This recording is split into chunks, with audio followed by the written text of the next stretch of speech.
Camarena, Present. Mayor Crenshaw. Present. We have a quorum. Like to stand, we good? Councilmember Elliott, will you lead us in the invocation? Yes, let's pray. Our Father, we're so thankful for your kindness towards us. We thank you, Father, for this country that we live in. We live in the best country in the world. Yes, we have problems, but nothing like other countries. We thank you, Father, for our community, where we live, and the sense of community that we have, not just in this town, but in our entire valley.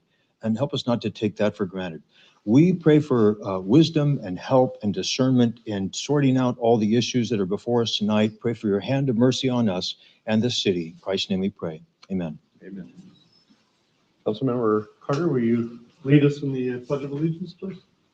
Please join us by putting your right hand over your heart. Ready, begin. I pledge allegiance to the flag of the United States of America and to the republic for which it stands, one nation, under God, indivisible, with liberty and justice for all.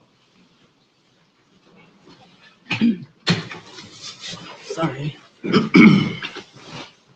You got room? Yeah, I'm fine. Thank you. City Attorney, is there anything that, or City Manager, I'm sorry, anything to report out closed session? Yes, Mayor Crenshaw. In closed session today, there was a vote taken by council to appoint Burke Williams Sorensen law firm to provide legal services to the city of El Centro. That vote occurred. All 5 members of council were present, and it passed 5-0. As a result, we have Joanna Smith-Hoff representing us tonight from Burke Williams and Sorensen. Thank you. Welcome aboard. Thank you. Okay, the City Council welcomes your input. At this time, members of the public may address the City Council on any matters not listed in the posted agenda. Pursuant to the Brown Act, no action will be taken on any issues brought forth under public comments. We ask that you please complete a speaker slip and submit to the city clerk prior to the start of the meeting.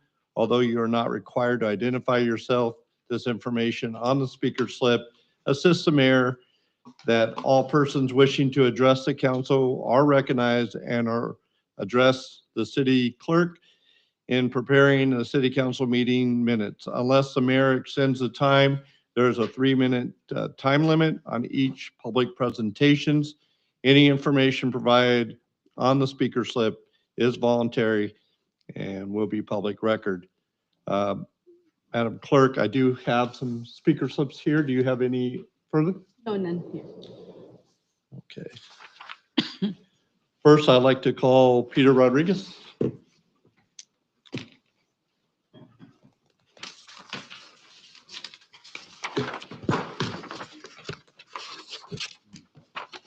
Good evening, Mayor, and congratulations on your selection.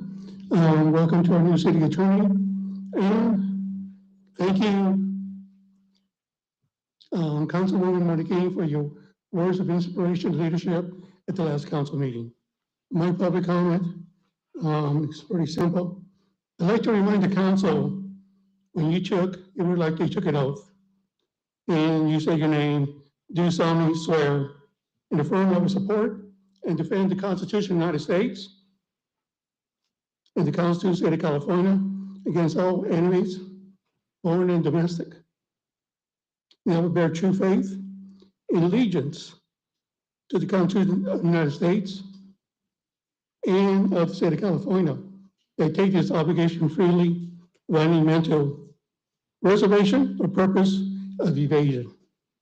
And that I will faithfully discharge the duties upon which I'm about to enter. Friendly reminder that you have a duty to serve the public. And since yesterday was Martin Luther King's birthday, here's something, one of his quotes. And I actually wrote a paper on him for history of writing of 100. It was 100 pages, it was required, but I learned a lot. You really have to study the man. And one of his famous quotes was, "We need leaders. Not in love with money, but in love with justice. Not in love with publicity, but in love with humanity." As our country is in disarray, especially in Minnesota. Take this into heart. Let us be better than the situation over there. Let us be united for change. Let us move forward in a positive example that we can for our community. Let us try to work out our differences across the board, and there's huge roads that need to be covered. But take it one step at a time. It's better to move an inch than a mile. Thank you. Thank you, sir.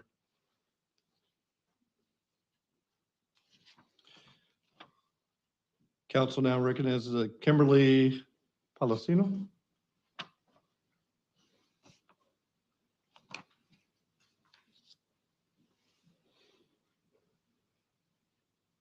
Hi, good afternoon or evening. My name is Kimberly Palacio. I'm a lifelong Imperial Valley resident, and I'm an organizer for Jobs to Move America.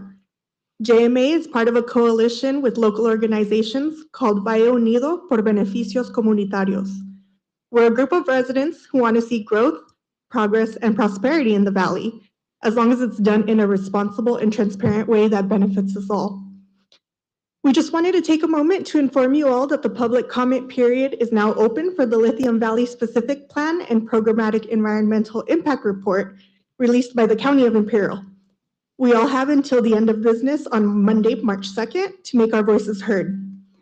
This may be the last opportunity residents have to participate in the development of Lithium Valley, so I want to encourage y'all, both you council members and those of us in the audience here and online, encourage y'all to write to the county with what you want to see in and from Lithium Valley, or with any questions, comments, or concerns you might have. Now, the county's a bit particular about how they want those comments submitted, so they're not accepting oral comments, only written submissions via email or snail mail. Because of that, I want to make sure to let you all know that my colleagues and I are making ourselves available to anyone who would like to submit a comment. Whether that means to aid you in submitting the email to the right address, to provide any information or access to a researcher, or even just a stamp to mail in your comment. We will be hosting a public comment workshop in the coming weeks, so as soon as we have that date confirmed, we hope to spread the word and see you all out there. Aside from that, we're also personally available to help you all out on a one-on-one basis or a small group if you want to have a little comment party at a coffee shop or at home. We will be happy to accommodate you in any way we can. If any of you would like to get in contact with me, I'll be here in the back corner for a while. I can give you my contact information, or you can give me yours.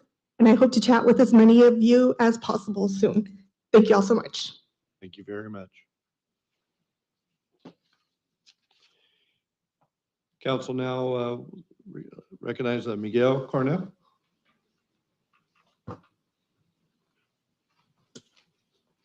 Good evening, everyone. Good evening, Mayor, council members, public in general. My name is Miguel Coronel. I'm here today on behalf of the Imperial County Air Pollution Control District. The essence of my presence today is to notify and give everyone an update of allocated funding that was granted through the targeted airshed for air quality improvements. This air quality improvement is focused on the improvement of the actual alleys that we have here in the city of Centro, in the paving of those alleys to minimize or reduce PM10 and PM 2.5. With this announcement is just for the record that we are in touch with the city of Centro, especially with the Public Works Department. And again, the essence is just to give you an update that we have that allocated funding, that we have a deadline to conclude. That will be for this year in August. And we hope to work together so we can conclude the project itself and benefit and clean our air quality. Thank you. Thank you very much.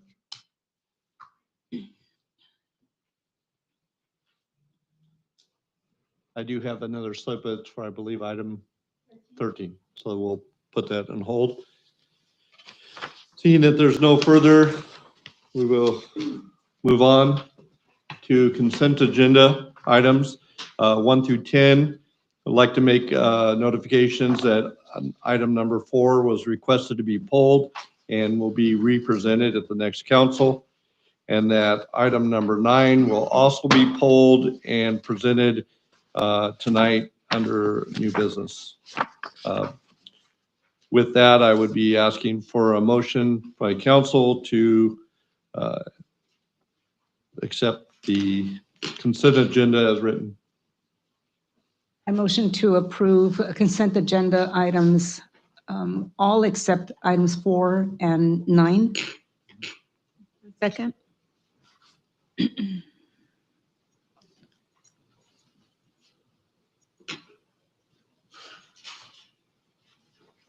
Motion passes 5-0.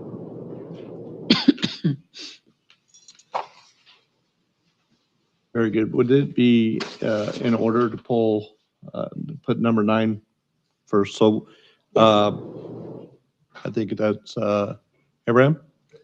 Have you come up and the street overlays project? Yes, thank you. Good evening, honorable mayor and council members. Welcome to, I think, the first mayor meeting or second.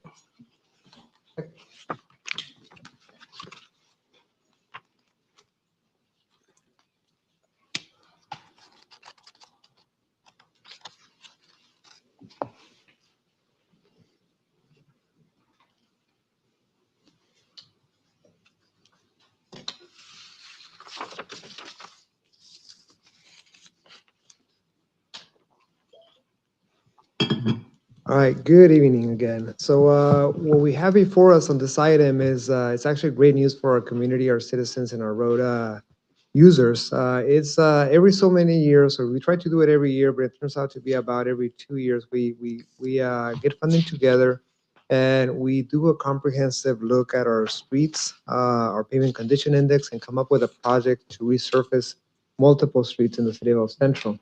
This time we have about 57 individual segments. It looks like a long list. You can go through it specifically, but I like maps a little bit better. Where are we going, right? So what this project will do is provide us slurry seals, and what that is, it's a sand asphalt emulsion mixture about 1/4 of an inch that gets spread on roadways. This one gets applied to roadways that are in decent condition. And obviously, this will not be applied a 1/4 inch surfacing on a roadway that has a lot of distress. For roadways that have higher distress levels, we do resurfacing, which is a thicker thickness of asphalt. It can range from an inch to 3 inches, depending on the condition. So we have different areas of town. We do this, we select the locations based on a software that we use called Street Saver. It allows and categorizes the most cost-effective locations to use funding to prolong the life of the overall system. And based on those findings, we select locations. So in this case, it's pretty much spread out throughout the city. We have roadways on the north side that are receiving slurry seals, which is the lower treatment. On the west side, which is most of it is slurry seals, which is the lower treatment. And more on the south and east, as we have more heavier treatments because of the conditions of the road. As a close-up, just the locations that I mentioned, we have west of Laboratory, Wensley, Vine, Landry, Sandalwood.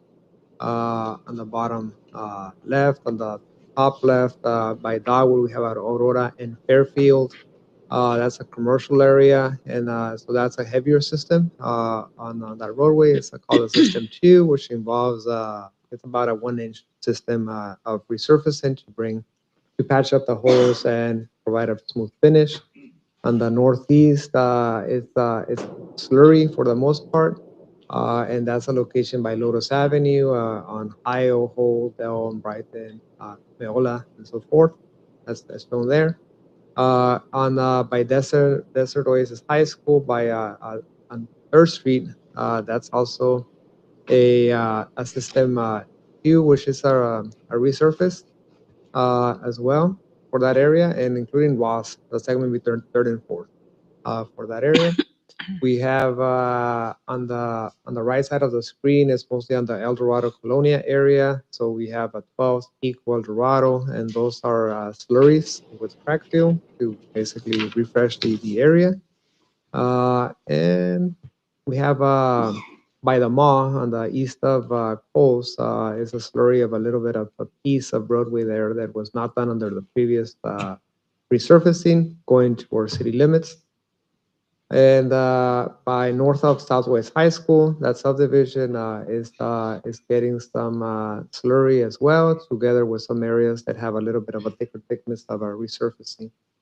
We're adding an area on the on the screen on the bottom right to fix or to do a pilot on Main Street and 6th to relocate the crosswalk north from the location to get the stop bar of vehicles closer to the intersection for visibility.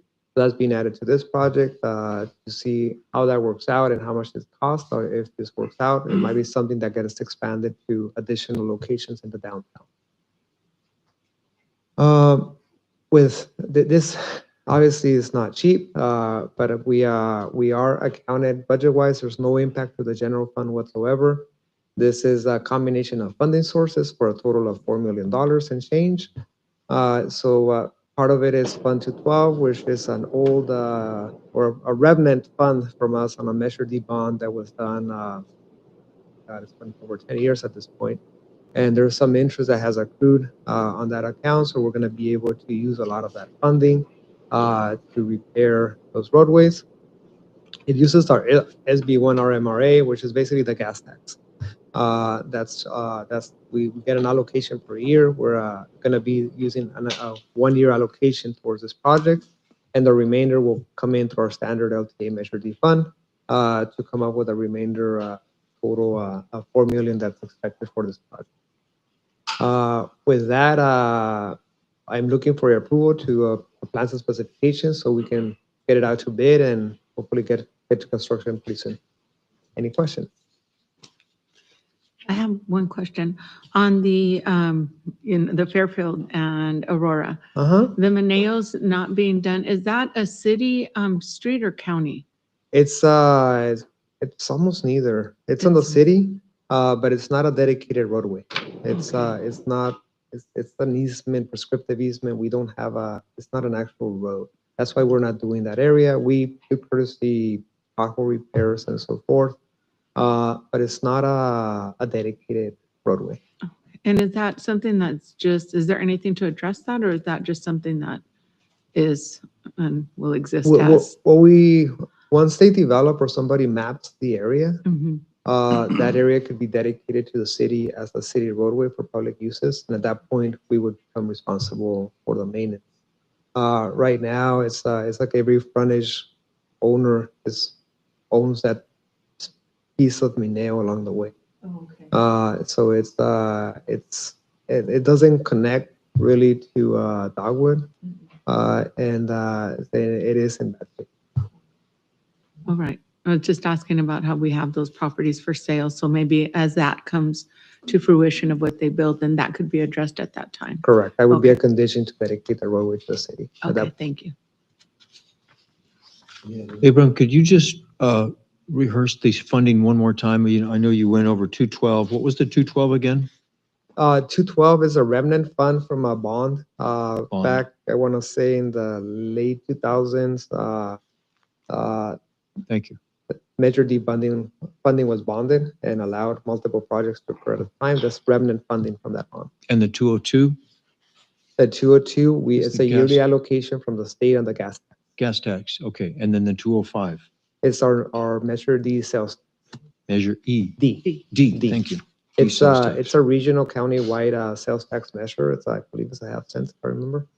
And it funds all of our roadways. So the way that designated. It's designated for roadways, Yes. purely for roadways. Thank you. Transportation projects. Appreciate that. Thank you. Abraham, with the 6 and Main, the realignment to the sidewalk and so forth, is that going to include making it smaller? Or would that remain the same size that it is and just relocating the sidewalk area? It is mimicking exactly what's there. It's just being moved over. So what you can see here, this grayed out area going, I guess, left and right from the screen, that's the existing location. So that would be replaced. The crosswalk that's existing there, the concrete crosswalk would be removed, and the planter area would be restored where that crosswalk is and basically moved over. So that Okay. crosswalk will be in line now with the sidewalk that's under the buildings, Right, going east and west. okay, It's about 12 feet or so. okay, thank you. Any other questions, council? So before you sit down, Abraham, maybe you could catch the room up about Dannenberg. I know it's a different subject, but everybody's like, wants to know. Yes, so exciting times actually. If you go out there right now, the roadway is being put back together from the ground up. So the contractor already went down, they're coming back up. And we expect actual pavement to be done.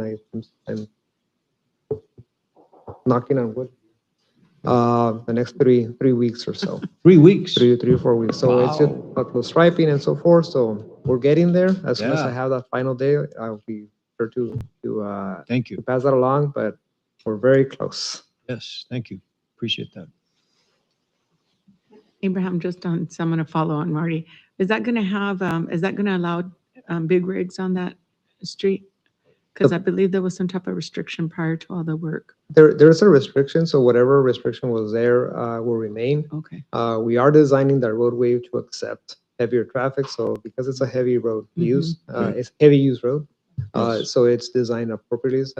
As you may recall, it had a lot of dips and so forth because of the roadway. And we found out when we ground that there was nothing under it. We had like 2 inches of asphalt and it was just dirt underneath. Mhm. So that's why you see all the damage. to the As road. well as widening, right? It won't be widened right now. It'll be very similar in width to Okay. what was there. All right. But it has been designed to accept future widening. Got it. Thank you. That's what it was. Since we're on Dannenberg, can I ask the question as well? Mhm. I received calls from two individuals who are in a wheelchair, and they were wondering if they're going to have sidewalks put in on both sides on Dannenberg.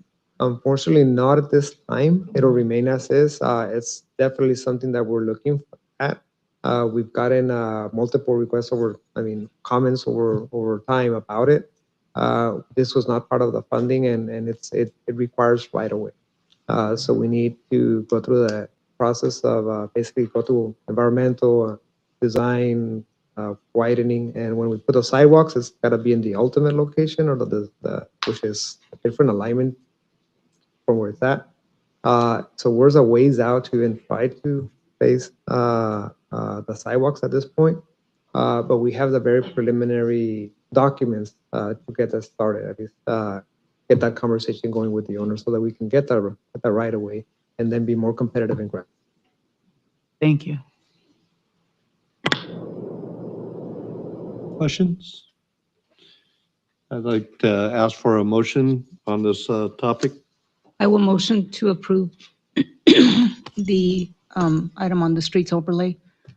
So that was item number, what, 9? Yes. Yes. I'll second.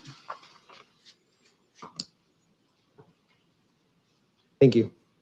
Thank you, Abraham. yeah.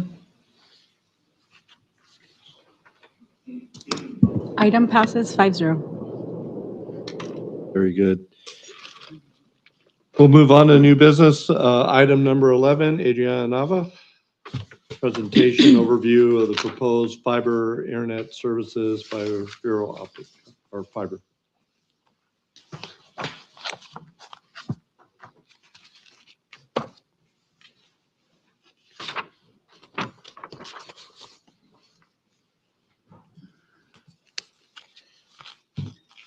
Hello, Honorable Mayor and Council. I'd like to introduce Evan Biaggi and Jeremy McDonald from Vero Fiber. Vero Fiber is a privately owned fiber optic broadband company. They're based out of Denver. And Vero is currently exploring opportunities to locate in El Centro. And that would allow them bringing in high-speed fiber infrastructure that would support business attraction, workforce readiness, and economic growth for our region.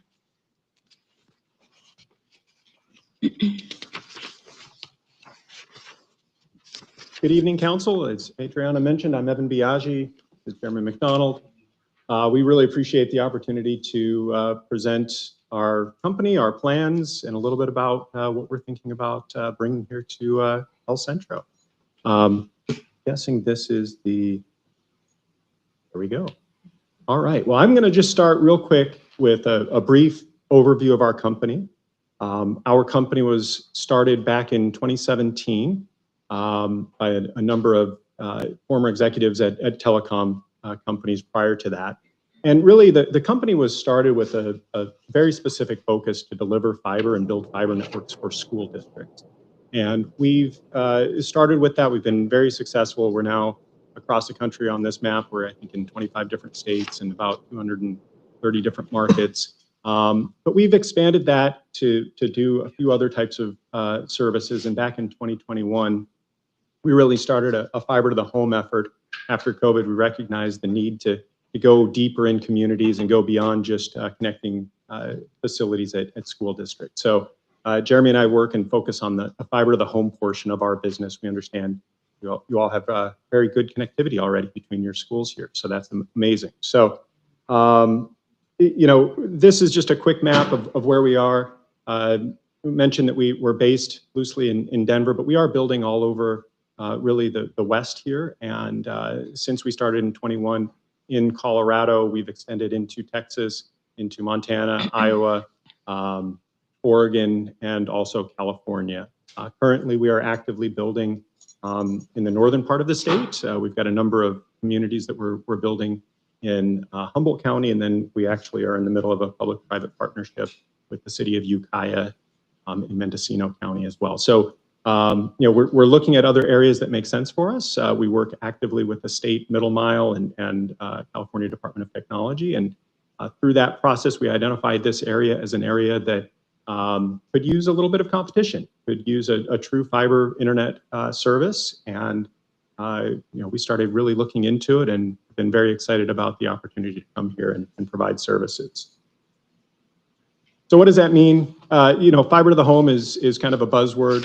As a provider, we literally do bring a fiber infrastructure throughout the community, and we bring a fiber into an individual's home. We connect that fiber to a Wi-Fi router, and we provide a managed Wi-Fi service that's included within our service as part of our offering.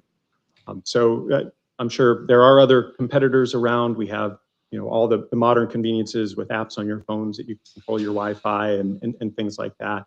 And we have different speed tiers. I think a question that'll get answered or asked here is just, what are our speeds and fees for that?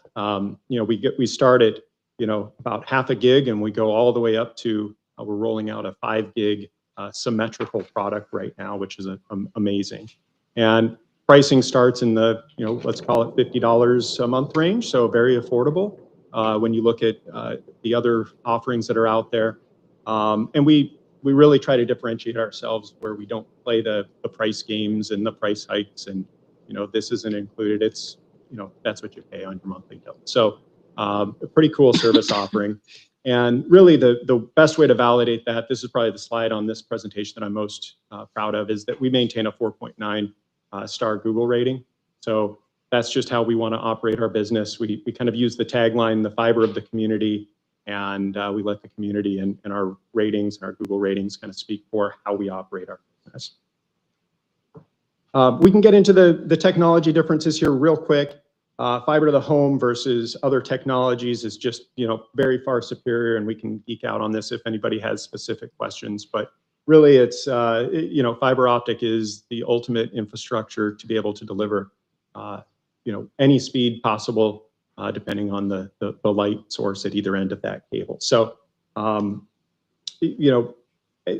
as we mentioned at the beginning, there's a lot of advantages to the community of having this infrastructure. We're a private company. We're investing here in this community. And, really, we're installing a future-proof infrastructure that, will continue to grow as technologies change over time. And that does spur things like economic growth. We plan to have, hire local staff and have local resources here in the community as we continue to grow and build out. We are looking at a broader Imperial County deployment as well as just, the city of El Centro. And really what this does is it puts people that use this service on a level playing field with other larger cities. If you looked at our map earlier, we do not focus on larger cities. We really have kind of found a niche for ourselves in smaller, more community-focused areas like this. And, high-speed internet provides, all of those things, access to better telehealth and education and remote work and all of those things. So I'm going to hand this over to Jeremy here real quick to just talk a little bit about the actual deployment and get into some of those details. Good evening. Thank you all for having us tonight. So what we do, this is kind of our community coverage where we want to begin our services. From the map you can see, that's our initial build.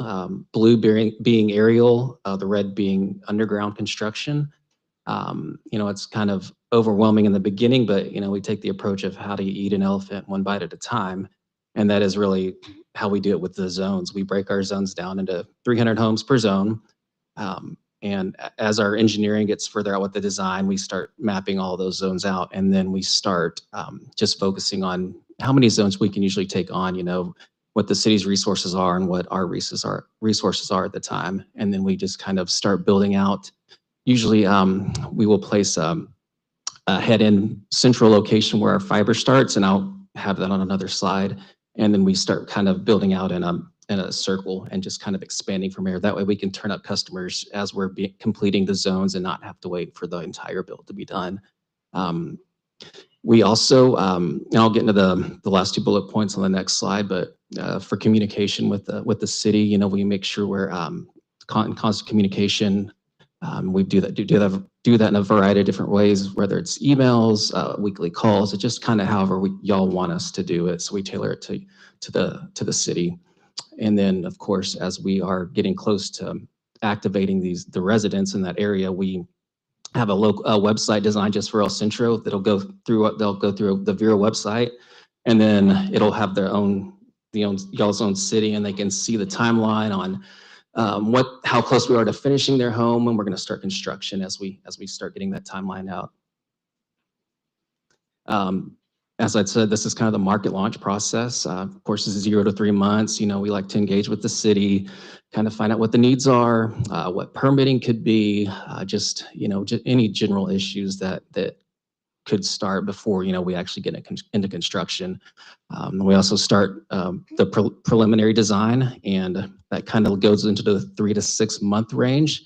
We're kind of midway between 3 to the 6 month range. Where our design is finishing up, and then we will, of course, have our pre-construction meeting with the city. We will nail down, any issues that Public Works has, get a very strategic game plan on where we're going to start and how that's going to work out. From there, that's when we will start informing the residents that we're coming in that specific area. We do that via door tags, mailing letters that we can send out to them just so they know who's coming, what's going to be going on in their community. This is going to be our construction methods. Like I said earlier, it's aerial and underground. We just, are working with IID right now to get those poles looked at in the area. So, it's just going to be a faster, easier method that is not going to have so much damage as underground. But we will have underground. I'm not saying we don't have damage. We have a very strategic process of, getting locates called in, finding out exactly where water, gas, sewer is. Once those locations are done, we actually will pothole is what it's called. We dig down in a specific small spot and actually find each utility before we start construction. And then, we will do the boring, which we can go under, above the existing utilities. And it's just a more strategic way of going down to one spot and popping up exactly where we want to pop up, like under streets, under sidewalks. So it's very minimal construction when we're doing it. As I said, with construction, we pride ourselves on safety. We have our own local supervisors that are over the contractors. They're following the game plan that we set with y'all from beginning to end. They are making sure that they're doing what they need to do, and we pride ourselves when we get to that location, we're going to leave it exactly what it looked like when we left or when we got there, or even better in some cases. This is going to be the head-in, which is the main hub for, and it's just an example picture of when we've set up. It's going to be where we're going to set up for El Centro, and that's going to be the fiber distribution hub for that. That's going to be in Buckland Park, I believe. We're working with some city right now to get that site nailed down, but that's kind of where we're wanting to place that. It's kind of out of the way, just some unused land, and that's kind of where we're wanting to place that location. And of course, we can tailor, the fencing, we can tailor that to how the city wants to look. If we want higher fencing, different colors, we can do all of that. And then I'll hand it back over to Evan for the community. Yeah. So I know a lot to digest with all of this, and we're really excited. We can kind of, like you said, take it one bite at a time of the elephant. But I just wanted to highlight a couple other things that we do as a company with community, our community involvement.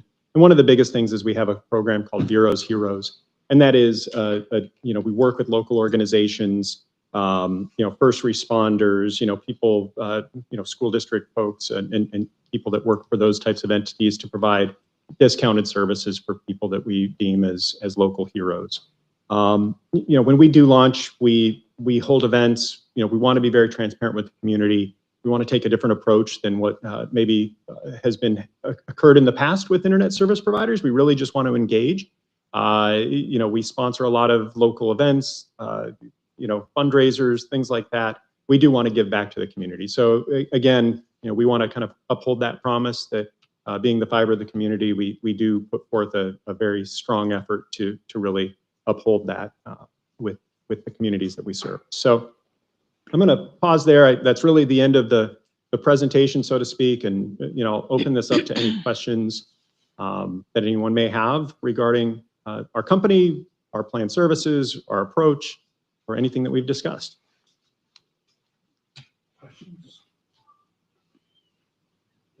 Back on slide 9, you had something about an outside plant construction. Will that be here as well? Or Yes. does that not relate? We Back up one more. No, then go forward. It was number 9, I think. 9 was better. This is 9. So Okay. yes, outside plant construction is, is on yes. there. Yeah, so that is what we're talking about, the aerial construction and the underground construction. We kind of lump that all into outside plant. That's a telecom term that's used just really for our fiber placement throughout the city. So yeah, that's probably lingo that I should put some explanation behind in the presentation, but really that is when we'll That's start. just running the fiber. It's running the fiber. Got it. That's exactly right. Thank you. I have a question, 2 questions. You said on the low end, it's starting at 50. What is the high end? And what is We it? haven't finalized pricing here in this market. Our pricing for different markets is on our website, so feel free to go, look at some of the other California markets. I believe it's like 130 for 2.3 gig is what we have right now at the upper end of our pricing range. We are just now rolling out our 5 gig product line, and I don't know what that will be priced at. But at the end of the day, I think those higher speed plans are really designed for folks that are heavy users that want to use a lot of bandwidth, that have multiple large families and things of that nature. And yeah, it's all kind of bundled together, and that's the price that you pay without any hidden fees or things like that. And the hub where this is going to be housed at the park, how was that arrived at, and how large is it, and where's the plot? Yeah, so I think this is going to be a future agenda item to approve that. We've been working with staff to figure out all of those details, and our intention would be to lease a small parcel of land there over by the shop that's unused, that was kind of identified as a piece of property that could be used for this. So we've been talking with staff about that, and I think that's a future item. I don't know if you want to address that. Okay.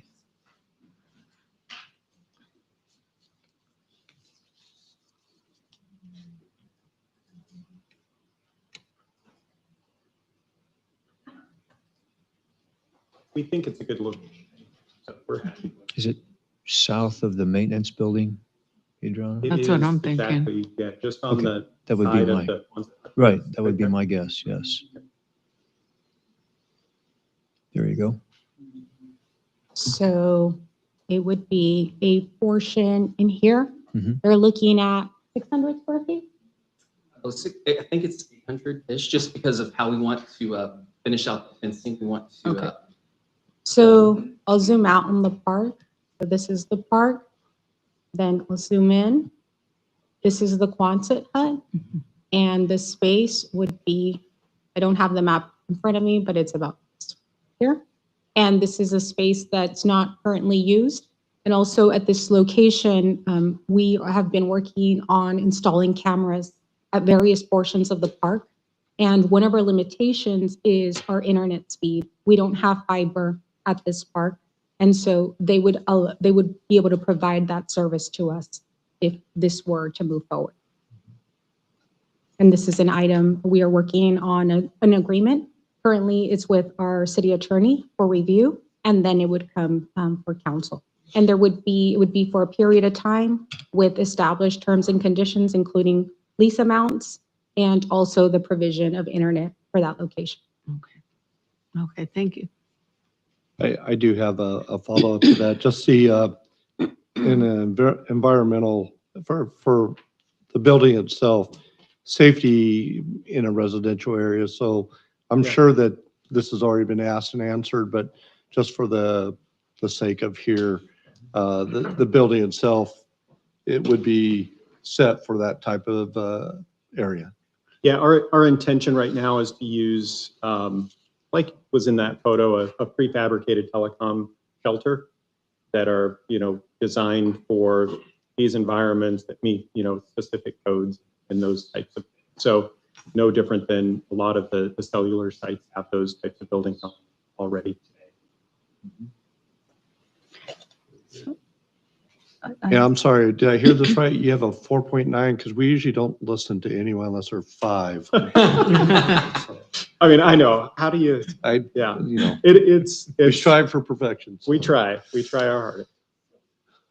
So, gentlemen, would that hub then you'd be able to service the entire perimeter of the city of El Centro out of that? It will. Yes. Yeah. So, that will be the location that we house all of our electronics to serve, really provide the signals, so to speak, to get out to all of the homes throughout the entire city. We do, as Jeremy mentioned, we create zones within the city, and in those spaces we have cabinets that have kind of an interconnection point or a hub of fiber. But the technology that we use, we don't need power at any of those locations. It's all passive. So the power, that's why we mentioned having a generator and really robust power there. That's where we'll bring in diverse backhaul circuits that we're getting to connect to the rest of the world, have aggregated that location.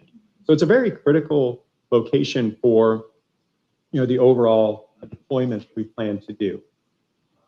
That's why it's we typically like working with cities. There's a lot of things as we come into communities, why we're here, right? It's we really want to make sure that we're working with you all in a way that is mutually beneficial, and we want to go to communities that want us to come to them, right? And that's really a key factor in how we select communities and where we decide to move our services to. So can I ask another question? Sure. So will you have a local team here that would provide service to your customers, that if somebody were to call and say, it's just like, yeah. Yeah. So, when I showed that map, we've expanded into different states. We set up local teams in all of those different regions. So we call them clusters, and this would be kind of the start of a new cluster here in Imperial County. And yeah, absolutely. We have local field technicians and, customer service folks and things like that we would bring in for sure. Okay. So it raises another question. How large do you imagine this cluster being? How, your potential, your growth, what are you looking at? Yeah, I think right now we're looking at, El Centro, Imperial, Raleigh, Boltville potentially. We're willing to go beyond, those towns as well. We're also willing to go into less dense areas. The economics get a little bit more challenging when you go outside of city limits a lot of times, but we understand that there's a lot of folks that live outside of the city limits. So once we're established in a community like this, we do work actively to see if there are grant programs, if there are pockets of, folks that live that are just completely unserved or underserved with broadband today. We're absolutely willing to try to figure out how do we extend to serve those, sometimes through grant funding or other means to do that. So, What about south? Into Calexico? Yes. Yeah. Possibly. Yeah. Okay. We're, open to all of those Thank you. things. Yes. We're just getting started here. So, Yeah. Thank you. kind of learning the lay of the land, so to speak, and willing to go, again, wherever it makes sense for us. No further questions? Gentlemen, thank you for the presentation. So. Yeah, we appreciate the time. Yes, thank you so much. Thank you. We'll move on to item number 12, the updated home investment partnership program guidelines. Adrienne up.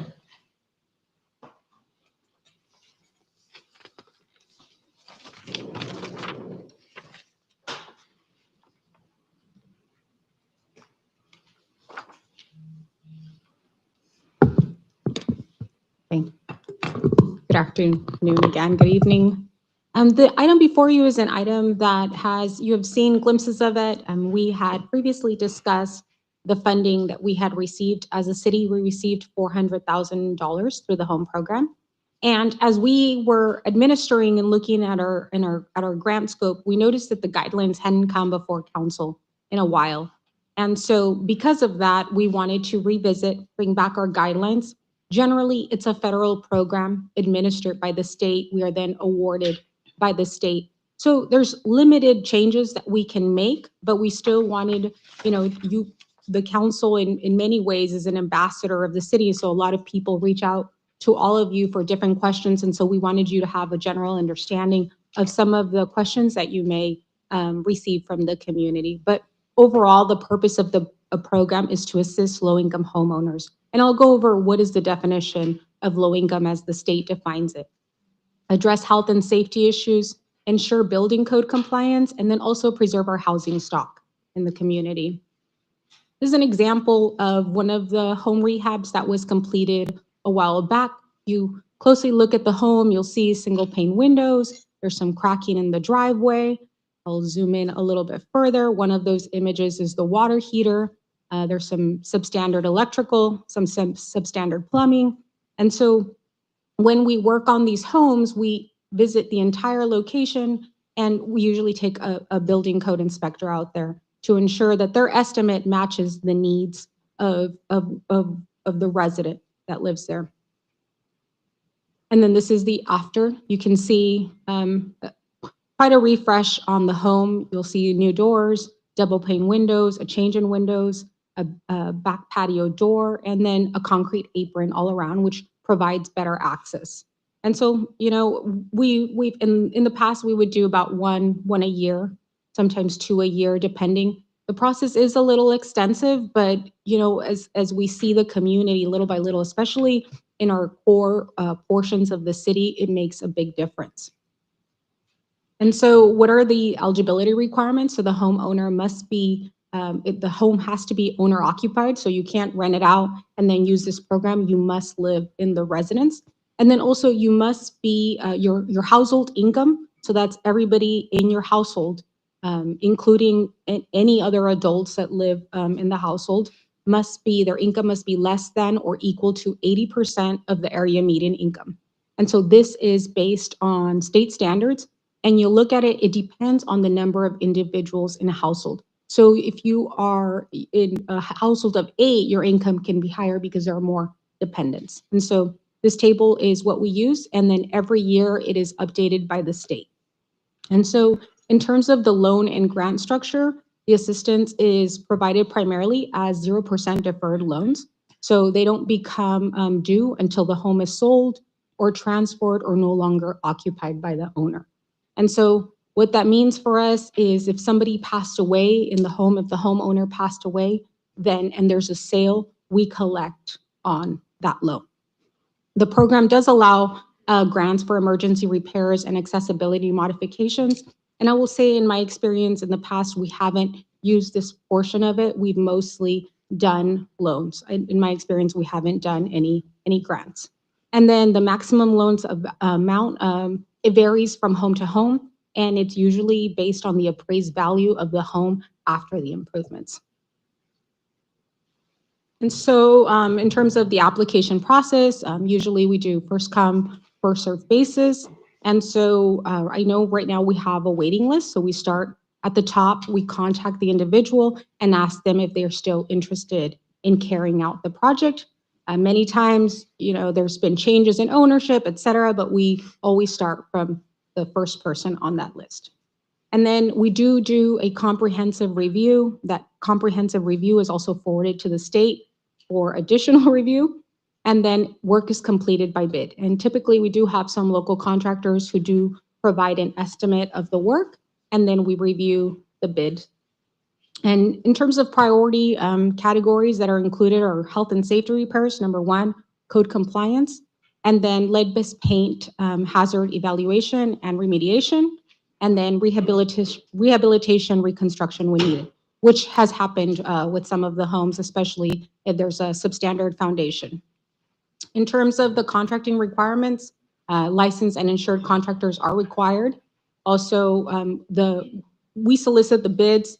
So many times so that we avoid issues of, my brother-in-law can carry out this type of work. Typically we have that formal process that we undergo. And then we always check contractors verification or debarment or any other issues. And then in terms of monitoring and compliance, we do job site inspections. And then annually we do monitoring. So they come in, the owner provides proof of occupancy, and that's usually through a water bill that is proven. And then they provide property tax status and homeowner's insurance. So in the event something happens, the loan is secured. And then loans are due if the homeowner moves, rents the home, with very limited exceptions, because you have to home qualify the new person if they were to rent it or violates any of the program terms.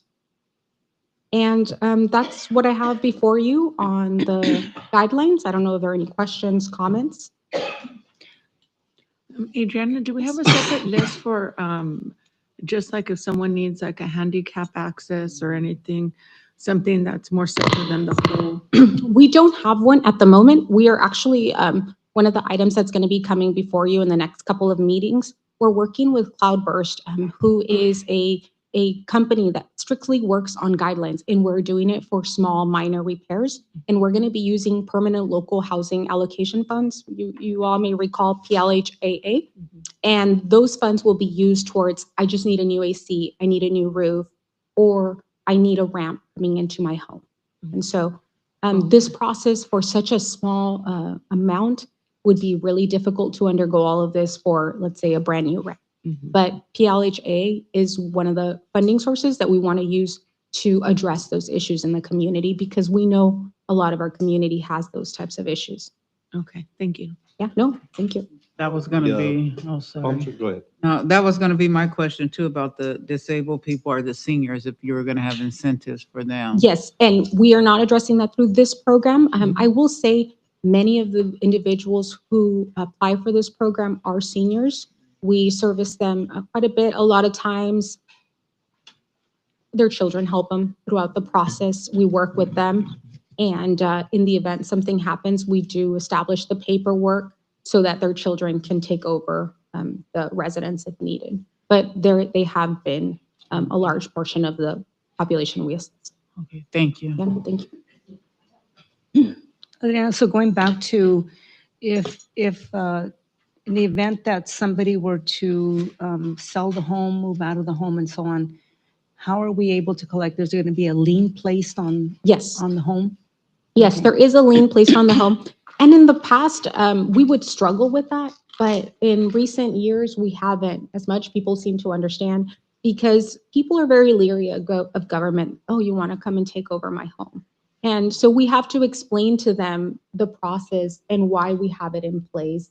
And once you explain it to them and they see, we show them different properties that we have completed, they understand the benefits of it. Many of them have been restrooms in the showers they have somebody who's wheelchair bound. And so those have been able to help out individuals, and they see much of the benefit from it. How long has this home program been going? For us in the city, we've been doing it for about the last 25 years. So we have many loans. When I met our city attorney, I said, oh, these are the things that, we need assistance with sometimes. So we, as you know, Amerinat is our loan servicing provider. But we have many files that are from 1992, which doesn't seem like it's that long ago, but things have really changed since 1992. So sometimes there are language provisions that we need to enforce. And so we work with our attorneys on those types of issues. So in that history, have you had like owners try to sell or rent? Yes. There have been instances.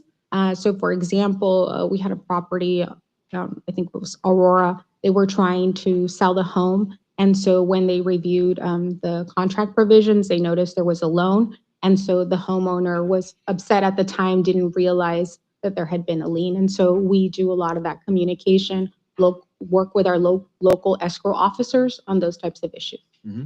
Good. Yeah, the lien is a great tool.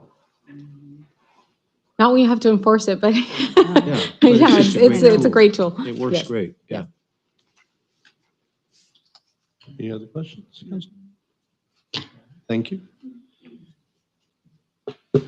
This will be your third, I Yes, believe. we do need a council action. We for this need one? council, yes, to approve the guidelines so that we can move Okay. forward. Yeah, so, council, do I get a motion to, I will motion to update the home program guidelines. I'll second. thank you.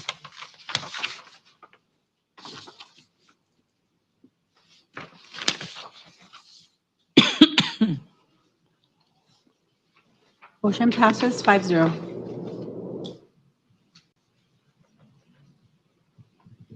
Okay, we'll move on to item number 13, discussion and necessary action regarding the approval of bid documents for Veterans Wall Phase 2 project. So this is an item that we've been working on quite a while, so I'm very excited that it's coming before the council today. It's been a request by the community as well. We have had a wall at Buckland Park for a number of years now, and it's been a couple of years now where the wall has been completed, and so we have been working on completing the other side of the wall. One of the limitations that many people expressed to us was, I don't want to be on the back of the wall. And so I want to share with you the design that has been rendered to give you, oh no, one of those technology moments where you're like, what happened? But you'll be able to still see the design at play.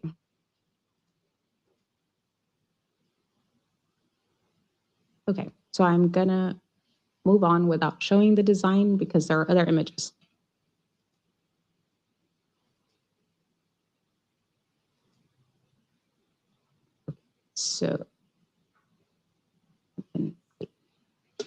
So this is the concept design that we have here. The wall currently faces east, and the goal is to provide an additional pathway coming in. And so this would allow both sides of the wall to be forward facing. We would extend the pavers throughout this location. This would include planting of new trees, addition of new benches, the same light bollards that we have. And the goal is to have the same style that we have at the current wall on the other side. So people would walk in and it would be as if this is the only side. And so there would be two entrances to that wall. And we would also include the landscaping. As part of this project, one of the issues that we had was that a portion of the retaining wall on the pond collapsed in June. And so when we were working on this design, one of the ideas was just to bring the pond's retention wall and include it as part of this project. I know it's a lot of wall, but one of them is the retention pond wall, and then the other one is the veterans wall. And so because of this failure, we did include that as part of the design. Originally, our project costs were lower, and now including the wall, you can see the park has been in existence since about the 60s. We don't know exactly when the pond was completed, but you can see when we drain it, there's a substantial lean. And so it's collapsed already in one area, and our proposed improvements include adding that retaining wall.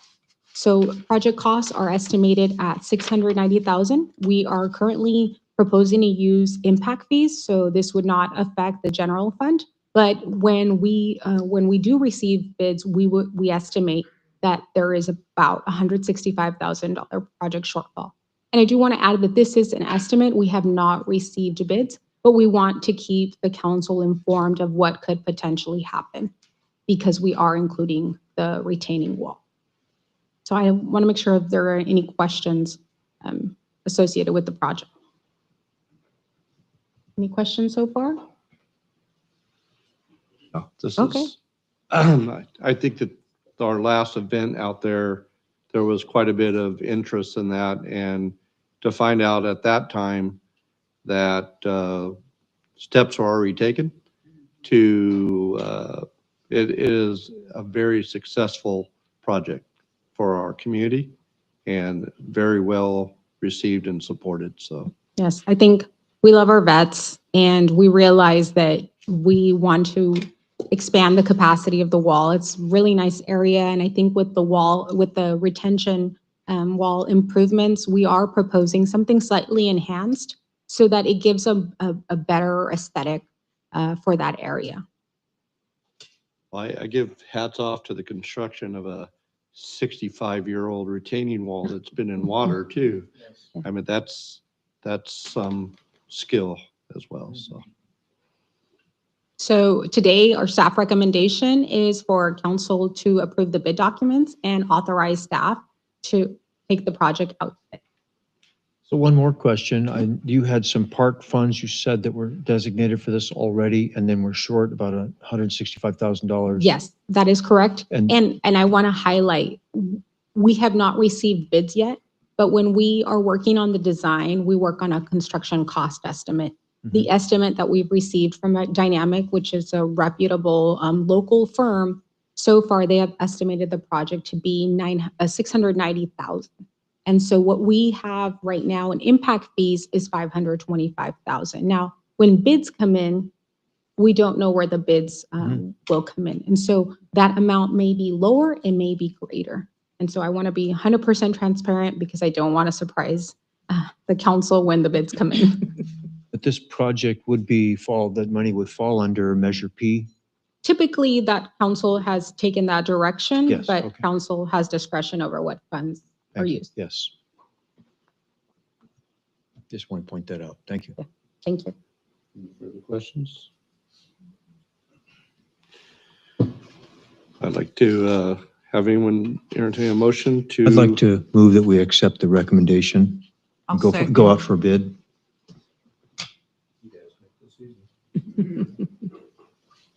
Thank you. Thank you.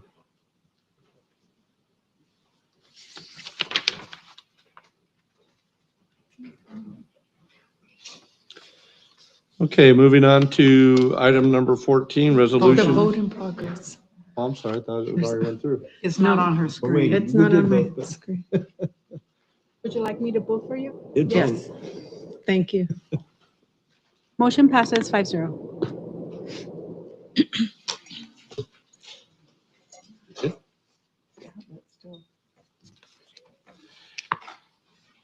Sorry about that.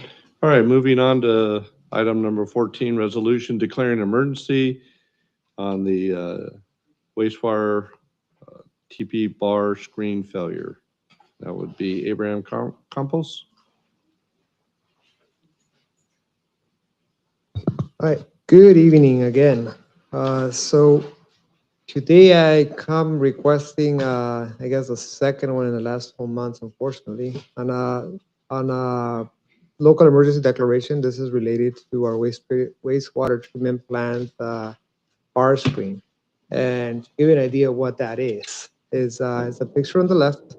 is the bar screen. It accepts the inflow sewer from the city of El Centro into the wastewater treatment plant.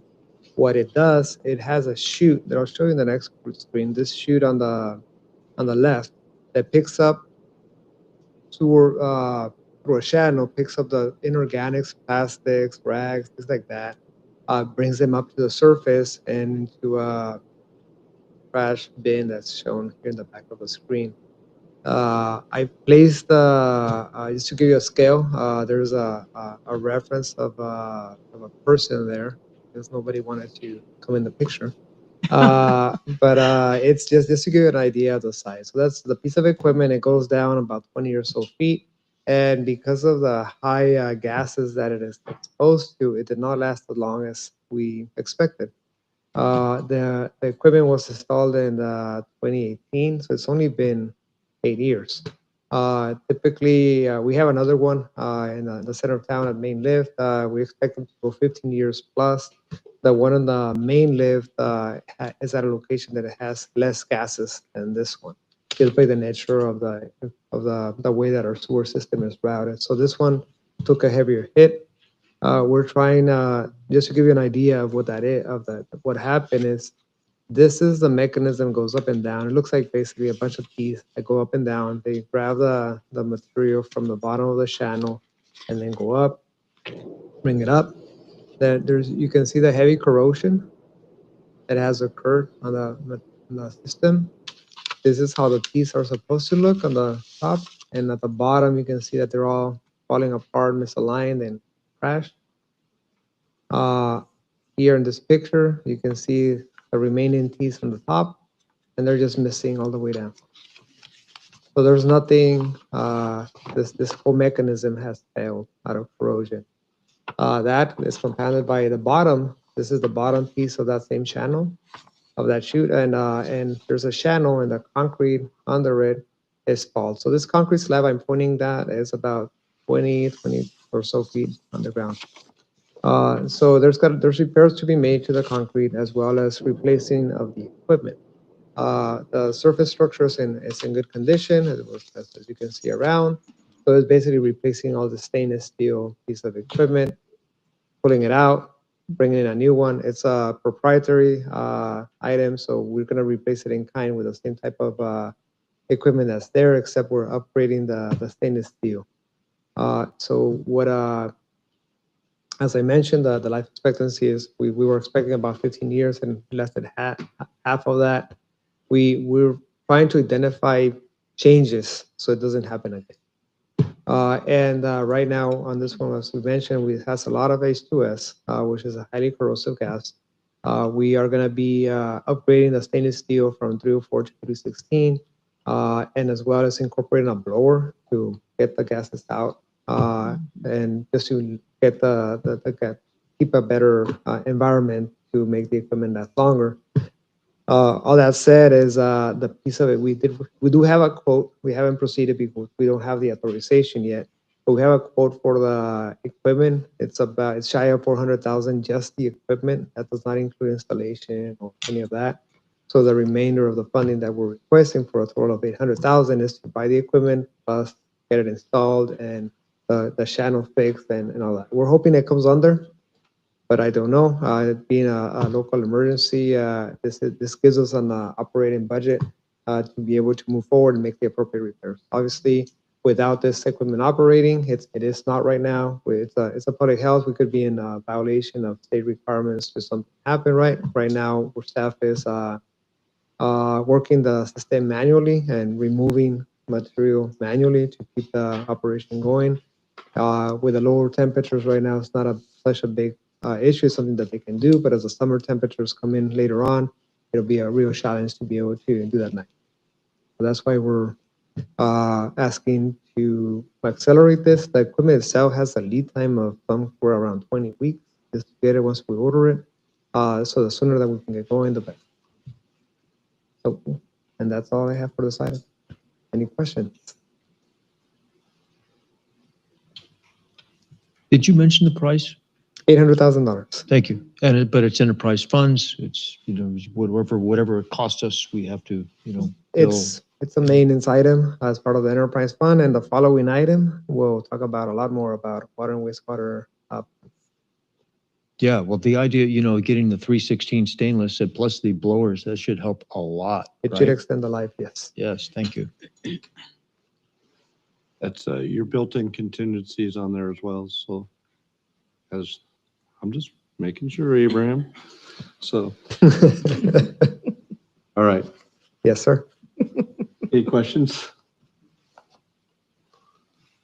Okay, and you're looking for a direction on this? Yes, approve the resolution approving the local emergency as presented.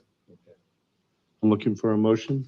I move to approve the motion. I'll second. We have a motion and a second.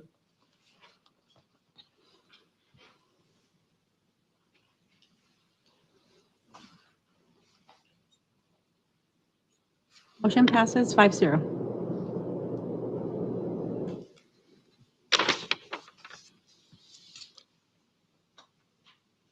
Okay, on to item number 15, the adoption of the city water master plan and sewer master plan presented by Abraham Campos. Good evening again. On this one, I do have a request from our city clerk. We do have a consultant who will be assisting with this presentation. Are they able to share, or do I need to share the presentation here? You can share on the computer. They can share screen? All right, so how do I do that? And so as that's being set up, I just want to, say thank you to our staff and everywhere from our supervisors, Hector Munoz, Rudy, Nunez, thank you, I'm blanking. Thank you, Rudy. I know he's back here and I'm so ashamed.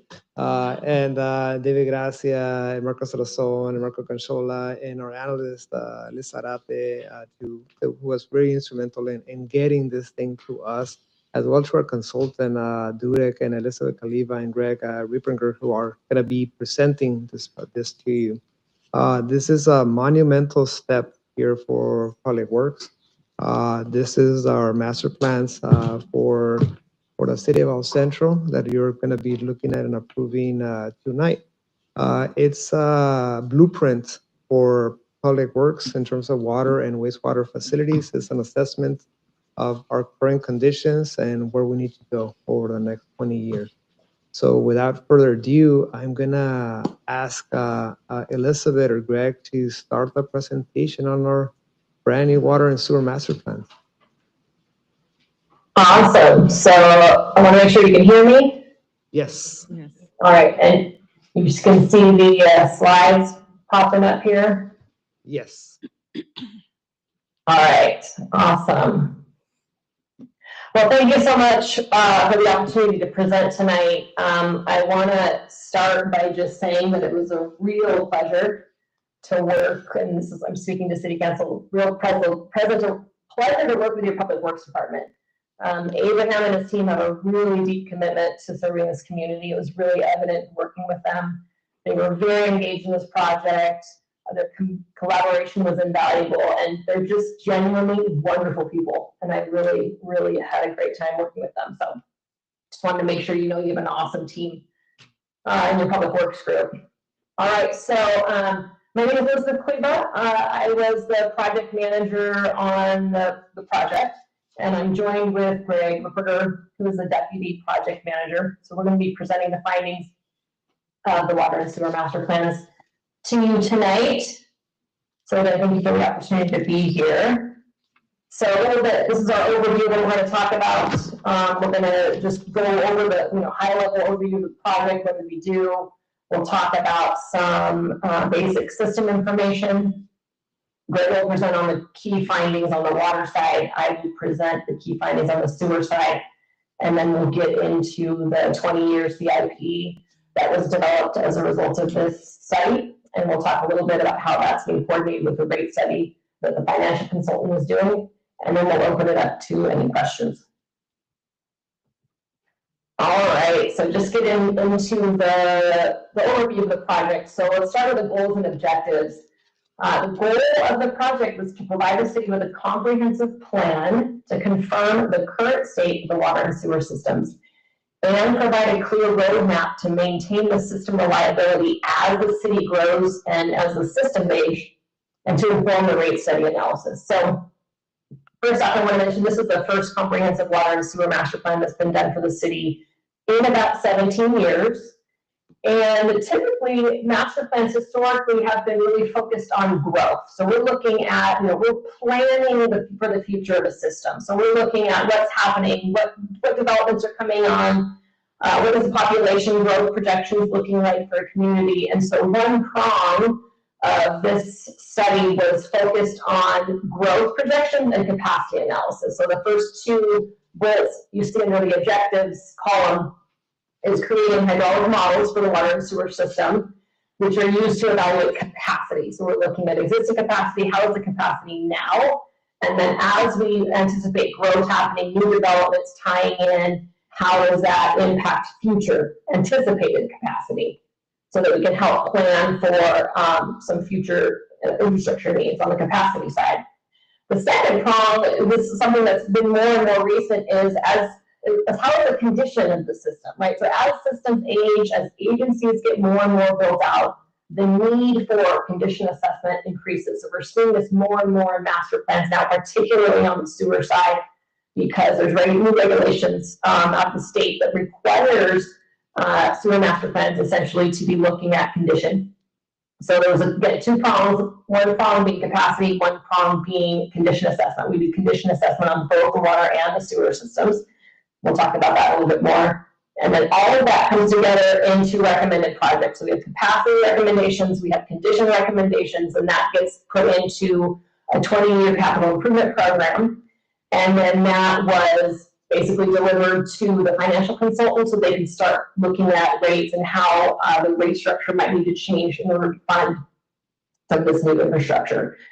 So on the next slide, I'm not going to go over a ton of detail here, but this just shows the progression of the project and how the two tie together. So whenever we're doing more than one master plan for an agency, we start together. We want to make sure we're using the same assumptions. There's data that comes into play with both systems. So in particular, what are the growth projections? What are we looking at as far as population increase, development, where are new developments coming in? How is that going to expand the system? And then we always tie together the water demand rates, and then the water demand factors and the sewer generation factors, right? So there's how much water does people use when they're turning on faucets, and then how much of that actually goes back into the sewer collection system. So those two numbers need to make sense together. So we do that together in the beginning, and then we kind of broke apart. We each did our condition-related work independently, capacity-related work independently, came up with our CIP projects, and then those got brought together and were handed off to the financial consultant to start the rate study work, which is still ongoing. And then we wrapped up the master plan reports, and we did separate master plans, one for water, one for sewer, but they are tied together as far as a lot of the data that was used. So that's just an overview of how it flowed. And then just looking at, on the growth side, so what you're seeing here is a land use map. So you can see where we have lower density residential versus high density residential versus commercial and industrial. And all of this is used to inform where growth might be happening and what those water use factors and sewer generation factors may be in certain parts of the area when we're planning for the future. And just some things to note is that between 2000 and 2020, the city grew by about 16%, had a nice little growth rate, and then between 2020 and 2024, growth stagnated. So there really wasn't any growth between those two. In fact, it was a teeny reduction in that 4 years. And so when we were looking at this, your current population is about 44,000, and we were anticipating modest growth. So now in a master plan, you have to be careful. You don't want to be too aggressive in your growth projections because that can result in oversized infrastructure that ends up not, become a problem for an agency. And then you don't want to undersize or, under project either. So there's kind of a nice balance you have to have when you're looking at projecting growth for a community. And I know this was brought up in the public comment, but Lithium Valley was something that was discussed in this master plan, but because it's still so uncertain, we did not plan for that. So that is something that should Lithium Valley come to fruition. You may want to look at growth projections. But given that master plans typically, can, depending on how quickly the community is growing, they can be every 5 years, every 10 years. But should Lithium Valley come on and start moving, in 5 or 10 years, you may want to redo your master plan to make sure you're accounting for some of that growth. All right, so let's just get into some system information. The water and sewer systems are all underground. Nobody really sees them. So it's important to just kind of look at what do we have here. So on the water side, your city water supply is from the All-American Canal. You have about 157 miles of active water line ranging from 4-inch to 36-inch diameter. You have 8 storage reservoirs, 4 raw water ponds, which are shown here in this photo, and you have 4 treated tanks, 3 of which you can see the white tanks on the far end of the ponds there. And just noting that a couple of your tanks are over 70 years old, so aging infrastructure is something that we were seeing on the water side. You have a couple of booster pump stations, and you have a relatively new 21 million gallon rated water treatment plant that's located south of the 8 on Clark Road at about Vandenberg. And one thing to note about your water sewer system is there's only one pressure zone. So if you look at this figure, you can see how flat the topography of your area is. And as a result, you actually only need one pressure zone to serve your entire community. And the pressure zone essentially set the high and low water pressures in the zone, what your customers see when they turn on the faucet. And so this actually is, it's nice for a water system because it's a simplified system. We have other, obviously other plants that have a lot of grade change, a lot of hilly, and they'll have, 20, 30 pressure zones, so it's a lot more to manage. So on the water side, the fact that you guys are really flat actually simplifies operations. Now let's move to the sewer. So this is a map of their sewer collection system. You have about 123 miles of gravity pipeline here, ranging from 4 to 36-inch diameter. And now one thing, going back to topography and how flat the community is, that while it was beneficial on the water side, it kind of makes operation a little easier. On the sewer side, it adds some challenge. So one of the things that we see is deep pipelines. So water systems are pressurized. Sewer systems are all flowing by gravity. So you have, when you're installing in a really flat area, putting pipes in, you're putting them into the bare minimum slope. So you're making sure they meet a certain velocity, but because you don't want to go too deep, too fast, you put them in at minimum slope.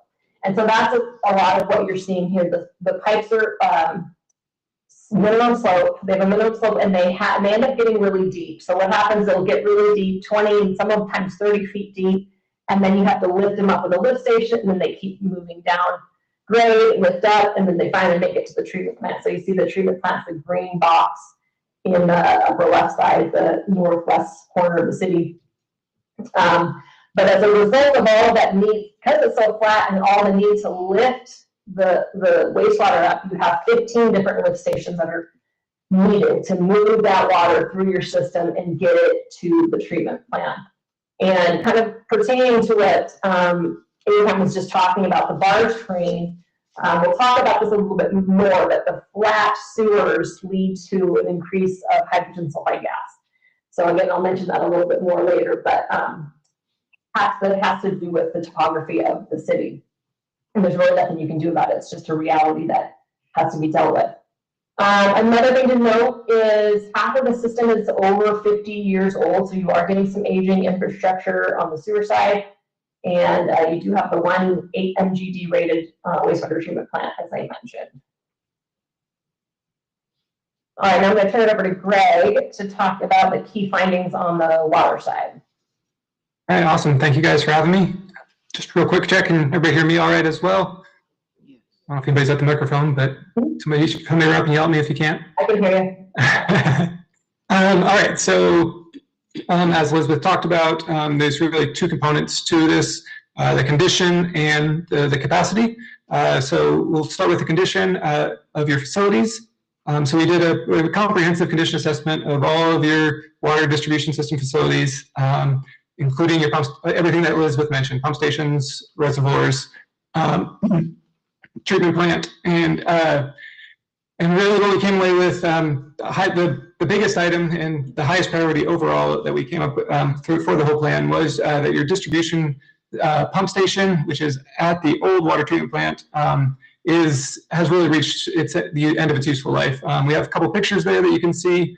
All of the equipment is really exceeded its useful life. The electrical equipment goes through a lot of the original old water treatment plant equipment, and really needs to be upgraded. And the pumps, they're well maintained and they're operating, but they are old and continue to have to be replaced. So we really identified that this is a critical facility for your system.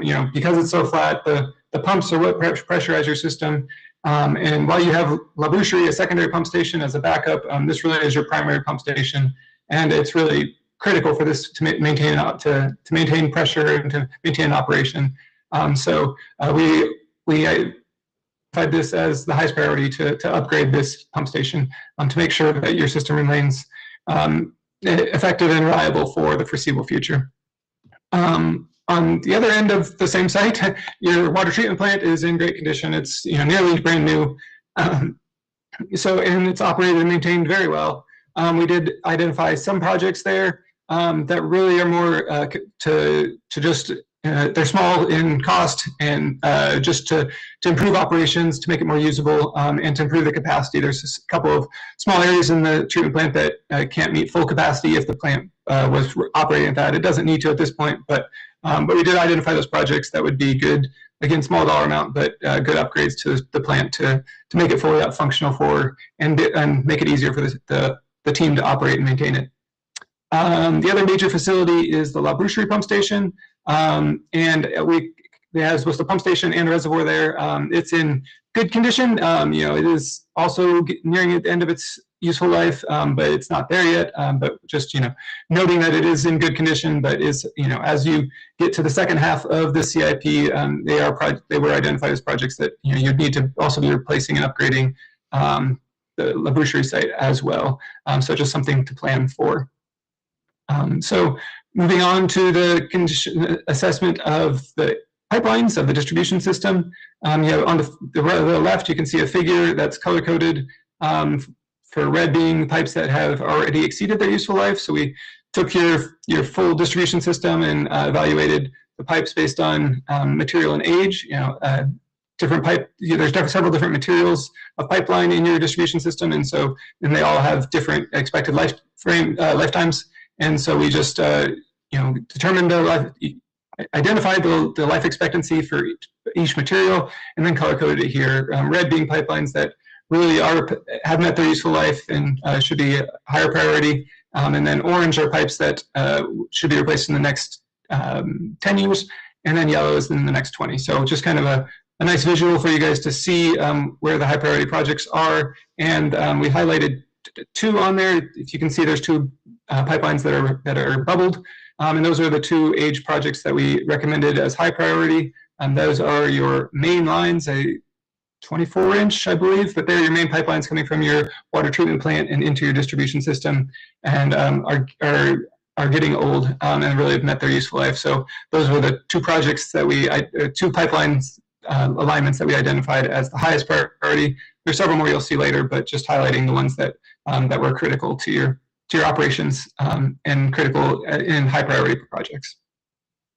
And then lastly, there's new developments that have been happening in the southern portions of your city, and we had identified redundancy concerns. So there's like a new housing developments, new areas of the city, and they only have one pipeline that goes in and out of them. So if that pipeline failed, then they would be out of water until you're able to upgrade that pipeline or repair it.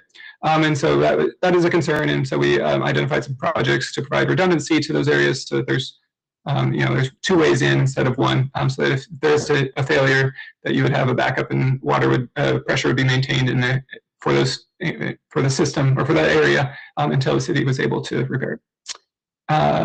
Okay, next slide. So here's our recommendations. So first off, like I just hit on, the distribution pump station is priority number one. We recommend a whole new building, getting the pumps out of the old water treatment plant building and getting a new building with new electrical, new ventilation, just upgrading everything and new pumps to provide you the capacity and new condition that's really needed. There are two other pump station projects that were identified at La Boucherie, small in nature again, and to improve operations there. And then the 10 water treatment projects that I already talked about, again, small in dollar value, but numerous in quantity. And then the reservoirs, they are, like I said about La Boucherie, they are in good condition, fair condition, but they will be needing attention. So those are also they're steel pipe, steel tanks, and all steel tanks need maintenance. It's just part of what you do with steel tanks is you have to coat them and on a regular basis. And so those also appear on your CIP. While they aren't high priority projects in the next 5 years, they are again medium-term priority projects, and were identified on the CIP. And then the last item on there is the staffing plan. We did a staffing plan of both the water and sewer, but on the water side, looking at other municipalities of similar size and determined the staff that they had, both on the operations on the treatment operations and the distribution side, as well as engineering staff or office staff to operate this, or to keep the system moving forward and to complete CIPs.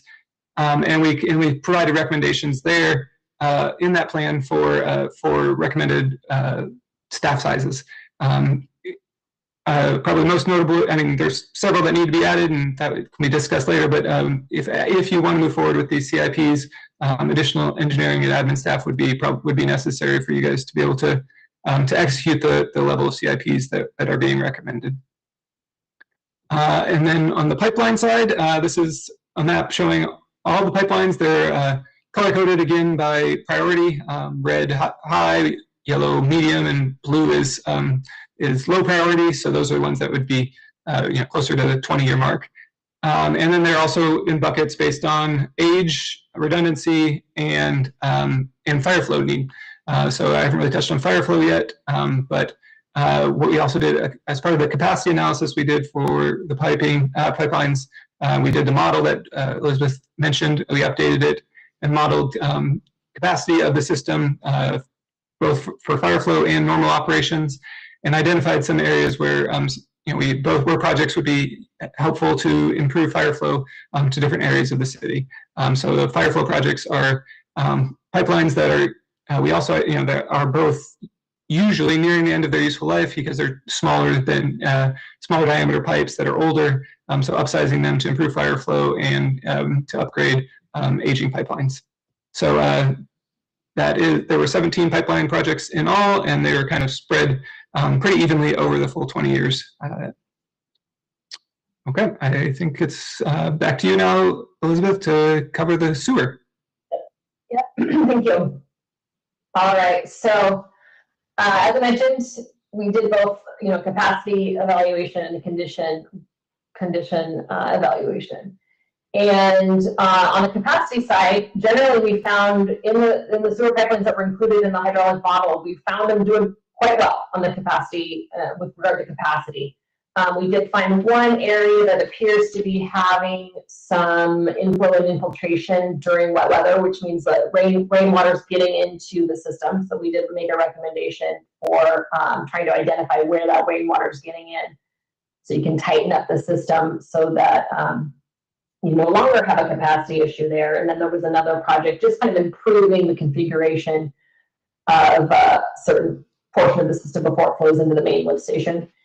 Now on the condition side, we did see a lot more. So lift station and treatment plant were the majority of the recommendations on the sewer side. So starting with the lift station, we saw some structural, electrical, instrumentation concerns. You can see these pictures here showing some concrete degradation at the Alder Canal lift station. And we saw the need to replace access hatches. There was concrete deterioration. Some of these lift stations were quite old. They were built before current electrical code, so they need to be brought up to code On the electrical side, there was some mechanical and ventilation improvements we recommended to enhance safety and operability. And so we'll talk about the numbers there, but there was quite a few projects on the lift station side. Aging pipeline and manholes. So again, your system has really high hydrogen sulfide. So hydrogen sulfide is that rotten egg smell that you get, that you notice when you're in the treatment plant or sometimes a manhole, you'll smell that. And that is, it's called hydrogen sulfide, but it's a highly corrosive, explosive, deadly gas. And again, this is a reality of your system given the flat topography and given the lower slope, which means the water's in the sewers longer. So it just has more time to create this gas. And it eats away at concrete, it eats away at metal, and it just leads to costly damage and system failure over time, which is, kind of goes back to that bar screen that we were talking about earlier that Abraham brought up earlier. So that eats away, the lift stations eats away the pipelines, and so we definitely saw some need to get some pipeline lining done, manhole lining, to keep those systems in operation. And then the treatment plant. So again, all of that wastewater is kind of culminating at the treatment plant. So all those gases are going right in, and so you're seeing a lot of degradation at the treatment plant itself. This was the largest recommendation, source of recommendation was the condition-related upgrades at the treatment plant. There were major structural deficiencies and safety concerns. You can see failing concrete. You can see this picture shows an access letter to a belt press, and you can see that the rust actually has eaten all the way through the steps there. There was inadequately supported piping. We saw just in general failing equipment like the bar screen and equipment that's really gonna fail. As far as the capacity, the treatment plant actually is doing well on capacity. The main concern is on the primary clarifier. So during wet weather events, the treatment guys have to hold the wastewater back in the system so they don't overload the primary clarifier. So there is a need to get those expanded capacity-wise. But really what we're seeing mostly is the structural and equipment failures of the treatment plant. These guys are doing an amazing job running this treatment plant. They always meet their effluent requirements, but they're doing the best they can with what they've got here. And it's definitely a lot of deferred maintenance that needs to start happening. So you'll see a big chunk of the recommended projects are on the treatment plant side. And the other thing I want to mention is we saw some brick sewers and manholes. And brick sewers, honestly, I haven't seen many brick sewers in my 20+ years. And just as far as like cool old engineering, it was cool to see these brick sewers that are still in the ground, which again was fun and interesting. But the problem with brick is it can fail without warning. Clay, just the interesting thing about hydrogen sulfide, the material clay is very resistant to hydrogen sulfide. It doesn't eat clay. So the brick part of the manholes and the sewers actually are doing quite well, but it's the mortar, it's a grout in between that's a problem, and that can just fail. So it's important that the city identify where these brick sewers and manholes are and start a pre-program to start getting those rehabilitated.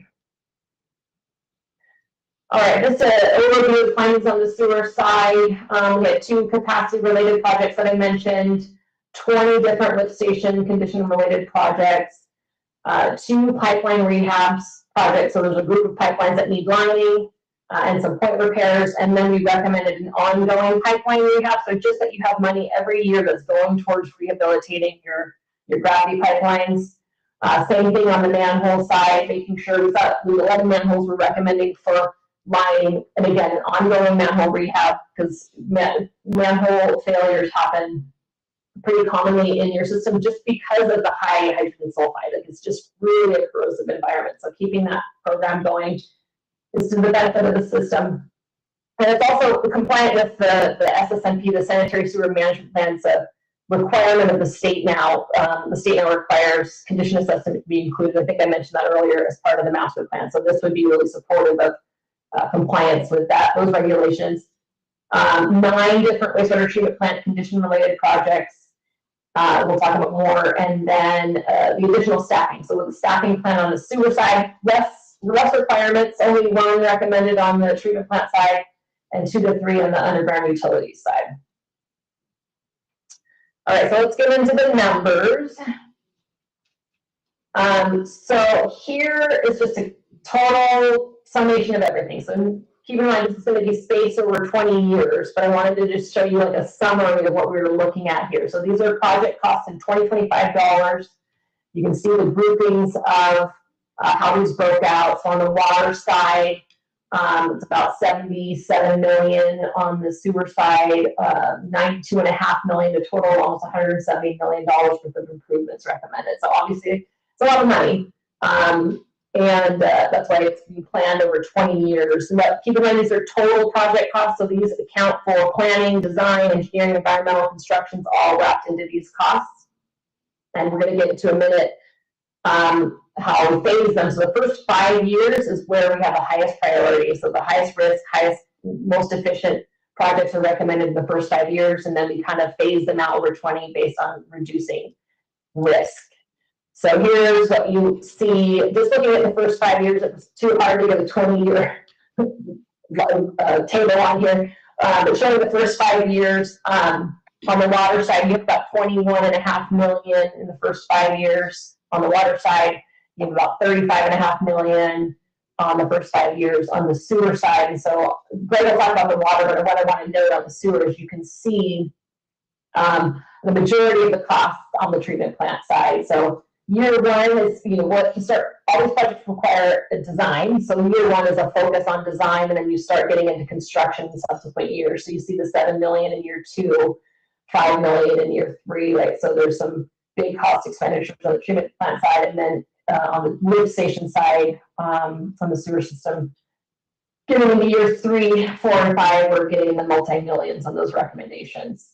And I'll let Greg talk about the water side here. Yeah, as I alluded to at the beginning, the pump station, the new distribution pump station, is the large contributor here. It's for design of it in year 1, and then the construction of it in years 3 and 4.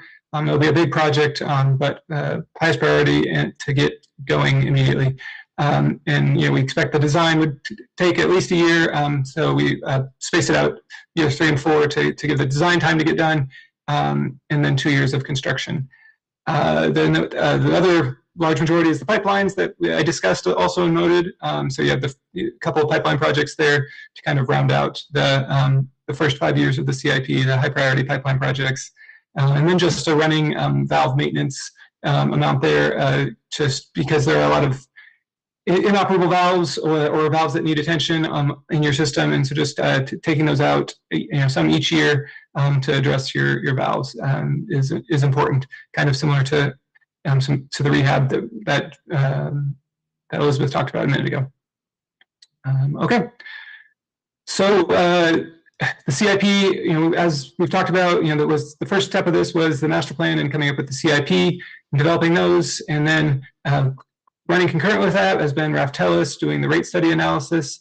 And so now we will take our CIPs that we've developed and hand them off to them, and they will use them in their financial analysis to determine if the current rates will meet the city's projected expenses, both for operations and maintenance, and then also for the capital improvements projects that we've identified. So they have been steadily working on that over this last several months, completed the financial analysis and the cost of service analysis, and now they are getting into the rate design, reviewing rates and determining what rate changes are needed. You'll be hearing from them as they with their recommendations and the results of their analysis over the next several months as the rate study analysis moves forward and gets completed. And with that, I think that wraps up everything that we wanted to present. We're happy to take any questions that you may have. That was a lot of information, so we're happy to answer any questions. All right, thank you. So I know we're now all experts in our public works, water, and sewer systems and our condition. So any questions you might have, just recall this is a 20-year plan. I wasn't making it light that this is going to be our our marching orders for the next 20 years. We've been working on this project for over a year now to get to this point. It'll simplify our budget preparation because as you saw a table, we have a 5-year plan. So for now, as it relates, we're looking at this 20 years ahead because we always need to look into the future. But the reality is we're going to be probably looking at 5-year intervals at a time. Rate studies, when they come in later, Prop 218 is a 5-year cycle. So we're not going to be looking at the projects beyond that 5 years. We know we need them. We need to be aware of them. We need to plan for them. And we just need to make sure the infrastructure is there. The others, for more background, you've seen a lot of approvals are on our own cost. A few of them were approved tonight on our on-call consultants. Is because we are extremely busy at Public Works with multiple projects all the time, and we are expecting a big influx on the heavy lift that's required to be able to meet this CIP. So our staff is already going above and beyond. If they're giving 150%, they're probably being nice. We do come with that staffing requirements. Be able to deliver these projects that are needed, this critical infrastructure. So that'll come at a later time, but it's something to be aware of. There's quite a bit of work out there laid out for us. Every year we do projects, but it's nice to see it all in that one page of 5-year laid out with all the background and information that went into this. Again, with that, I turn it back to questions.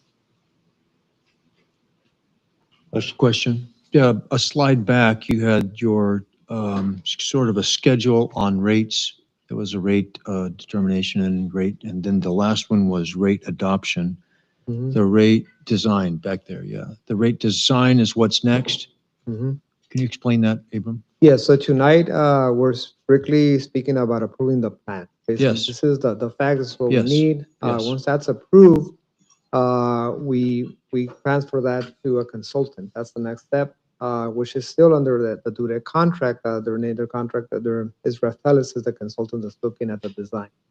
So what that means is how do we structure the rate over the next 5 years to be able to meet the need?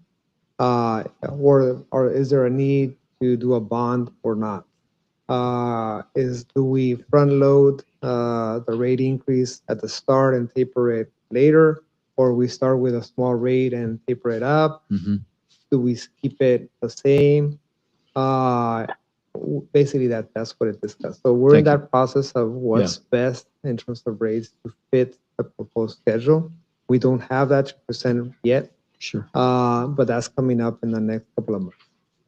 So I want you to look in your crystal ball and look at the last one, the rate adoption. What's your projection? So if everything works out, we should be starting the process of Prop 218. So we can't increase our rates. Say again? Proposition 218 process. So we cannot increase our rates arbitrarily. We have to notice, do a public hearing. Mm-hmm. Then there's a 45-day period for that, and then the vote and becomes effective. So we're looking at probably around April, May, before that becomes effective. We're trying to move forward aggressively on this because we need to get some price moving forward. So it's just a few months? Correct. Oh, okay. So the first conversation, so it's moving along. we're hoping, yes, we're advancing at a staff level and with a consultant on the rate design. And thank you to finance actually for all their help. They've been in our meetings almost weekly now for this. And to Andy as well, he's been very instrumental on this as well as providing guidance.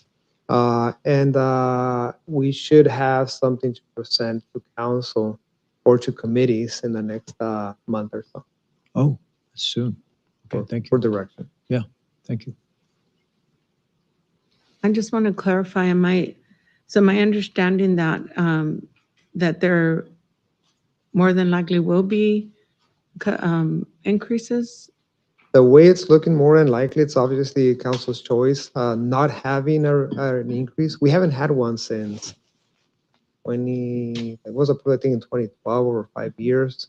So they've been stagnant for at least since 2017, 2018. They've been the same. Obviously, as we all know, prices have gone up. Chemical prices have gone up. Operational costs have gone up. Staffing costs have gone up. The rates have stayed the same. So we're bringing at the city the same level of funding with increased costs, and that's not sustainable. Right.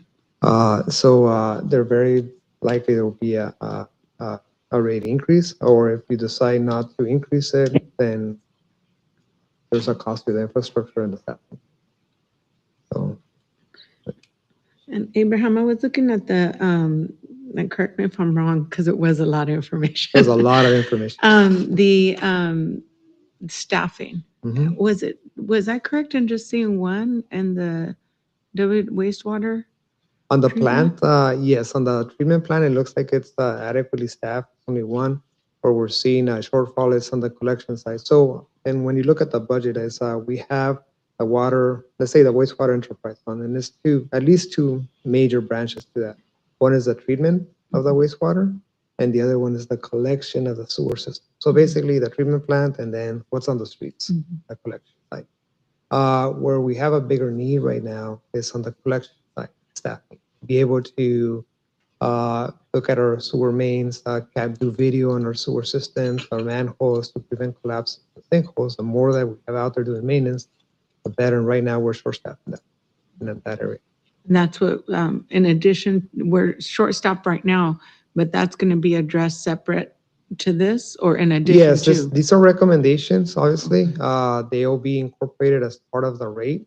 So if the rate study is approved based on these recommendations, we would be funded to approve all these positions.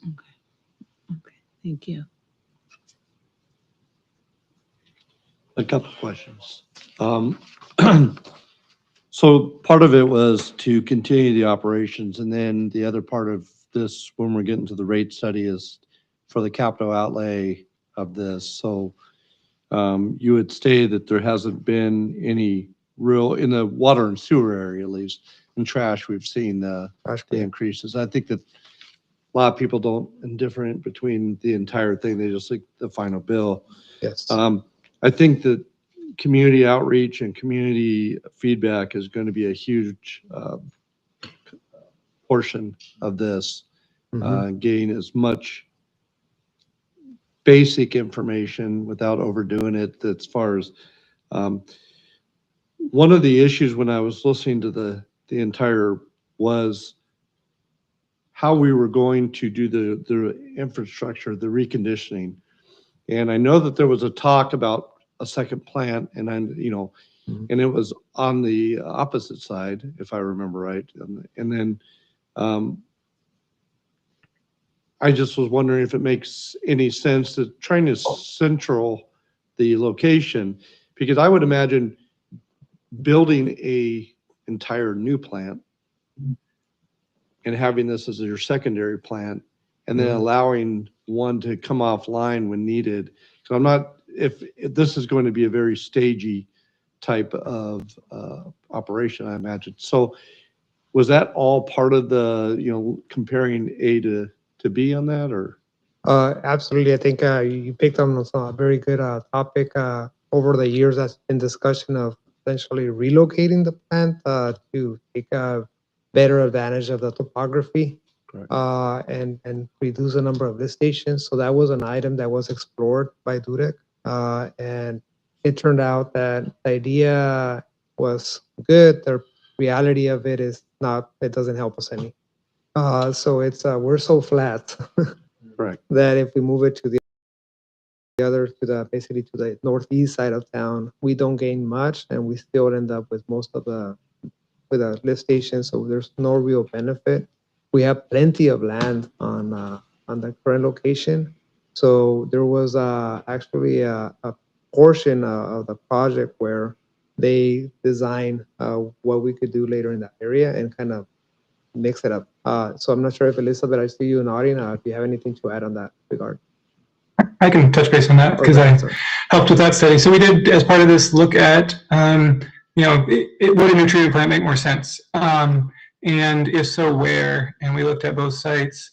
And like Abraham said, just the infrastructure necessary to get to the other site was cost prohibitive. And then you still have to you have to get pipelines there, but then you also have to reroute existing lift stations and existing systems, and it was just pretty cost prohibitive to try to do that.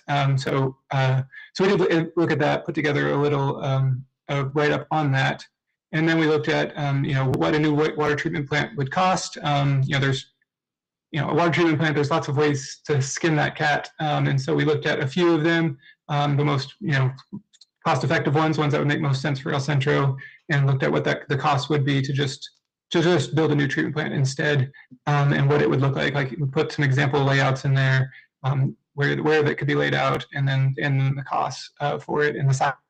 We sized it, laid it out, and then put it together some high rough order magnitude costs on what it would be treatment plant. So that was analyzed as part of this, but we did not obviously discuss it in this presentation, but it is there. Okay, thank you. And just doing the simple math, the last question I have, just on the sewer side, we're talking about approximately $8.5 million per year on a 20-year projection. And that's 2025 dollars. Is that what I saw in there? Not including anything that goes with the inflation costs of 20 years? That's correct, today's dollar. Okay. All right, thank you. And I think we touched on this, but remind me. It's, okay, I've been told that there's water plants that have to operate 24/7.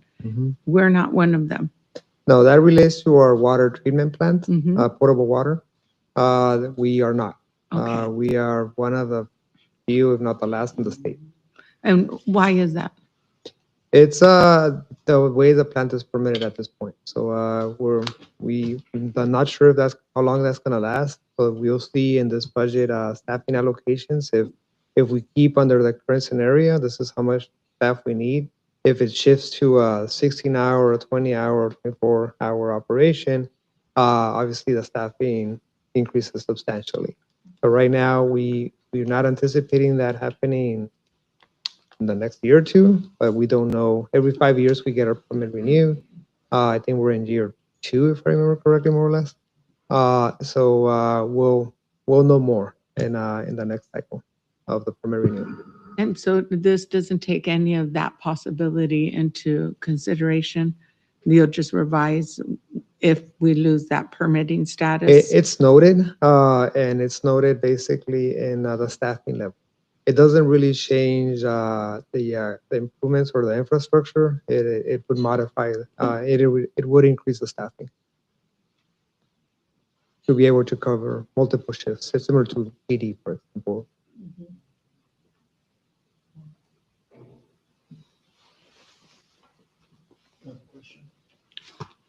Just globally thinking, Abram, there's not like generally sewer type grants or programs, right? Federal or state, that's correct? There are, and actually a good example would be the project on that we're Southern Lift Station. Yes. So that gave us about $5.5 million in ARPA funding. So obviously that was a direct saving to the ratepayers, so that we don't have to fund it through enterprise funds. So there are projects out there. It's really contingency on the state and the federal direction on where priorities will be set. But there are opportunities, so that's something that is being discussed even as part of the rate design on how much should we attribute in terms of revenue from grants versus locally funded. So there are some possibilities, you're saying. Yeah, like, I'm sure that every city in California is facing, similar issues. Absolutely, there are. They're not substantial, but we're in terms of the big picture. For ARPA, we got $5 million a few years ago. Before that, we had 2 million grants. But as you saw the numbers, a $5 million here and a $2 million there. Yes, it helps a very lot. helpful. Very helpful. But it's just in terms of the dynamic of how much the monthly rate for the user will go down. It's not significant. Yeah, right. As well as, for us to consider, Well, just right in front of you, there was some potential. Oh, thank you. But also just for us as a council to consider, Measure P is always part of that, and I'm sure that Elizabeth is you know. We hope not looking- to go there on the Measure P for enterprise funds, but it's, I mean, it's at the will of the council. Okay. Other questions? On the 5-year plan, you gave an estimation of each year. Are you expecting for increases within those 5 years, or is that just in a ballpark? Which So the 5-year amounts there, and Elizabeth is good on the shifting the screens there. So it's the yearly amount. So what you'll see in the budget for request for fiscal year 26-27 is those numbers on the water, 2.4 million, and then the sewer, another 2.4, almost 2.5 million. So that'll be our budget request for, as I said, it relates to CIPs for next year. Okay. The intent is that there'll be a corresponding rate structure set to cover those costs during that. Okay, thank you. I'd like to, from the council, just put out our thanks for the presentation. It was extremely thorough. It was a lot to take in, as you mentioned, but actually, we probably would have had another hour's worth of questions had we not had it. So thank the team that put it together. It actually breaking it up into capacity and cost really kind of helped us understand it. So thank you very much. Thank you. We need a motion and a second to adopt the plan. I would like, I would like to motion to adopt the Water and sewer. wastewater treatment plant plan. 20-year plan. Water and sewer master plan. I'd like to second that.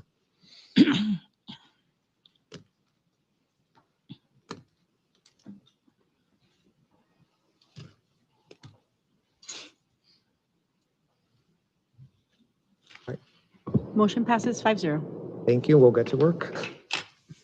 Thank you, Abraham. Thank you, Abram. Thank you. Thank you. Thank you. Appreciate it. All right, with that, we're going to move on to, I believe, task force reports. And if I will start on my right here with Councilperson Carter.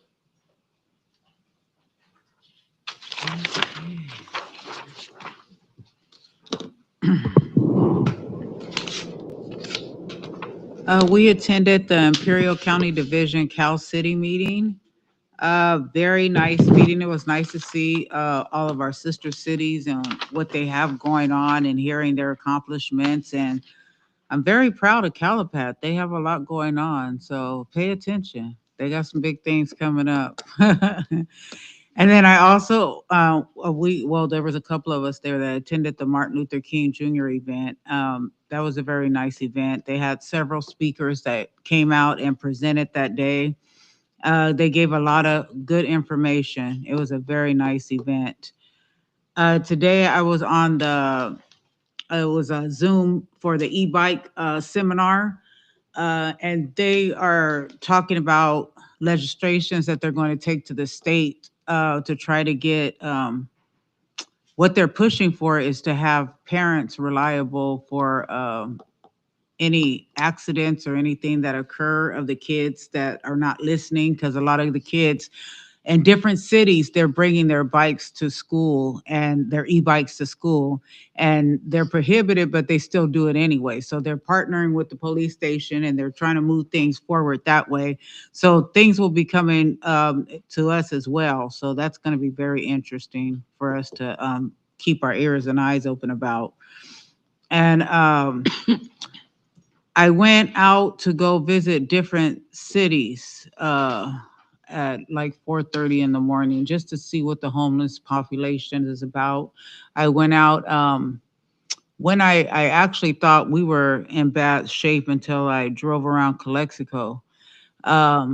Their city, they have a lot of homeless issues there as well. So I think it's just time for us just to look at the different cities and partner with them. And I know that we had a 2-on-2 with the county, but I don't know if you ever heard back from them. Yes. Yes. Yes, I'll report out that. Okay. Yes. And so that way we can get moving on something where we can do it Imperial Valley wide. So that way we can push something, and that'll be interesting for all of us. And so our next meeting, I will address the response to Mr. Rodriguez and some community events that, community questions that have been asked about the statement that was made last council meeting. And that's all I have to report. Thank you.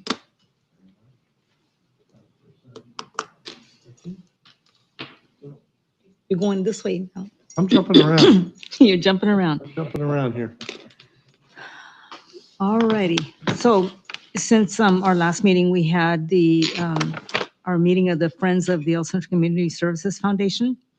And as you know, through the foundation, we have launched a new fundraiser, which is the Banners for Graduates program. And we have 34 lampposts along Main Street that we're going to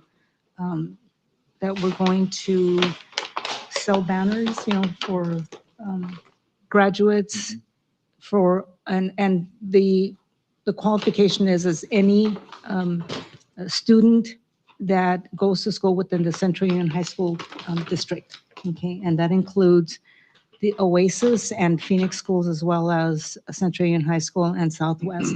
And so to promote that program, Adriana Nava and I went to the Central Union High School District Board of Trustees meeting last week, and we presented the program, left some flyers with them so that to help us promote and hopefully fill all of the banners, the slots that we have along Main Street. We also had our first Cal Cities Division meeting of the year, and it is impressive to see how much all the cities have to share. I think Mayor Crankshaw shared a little too much, but I've been giving him a bad time about that, but that was quite entertaining. But we're a big city. So, and quite an honor, to have led the meeting as the president of the division this year. So, looking forward to some more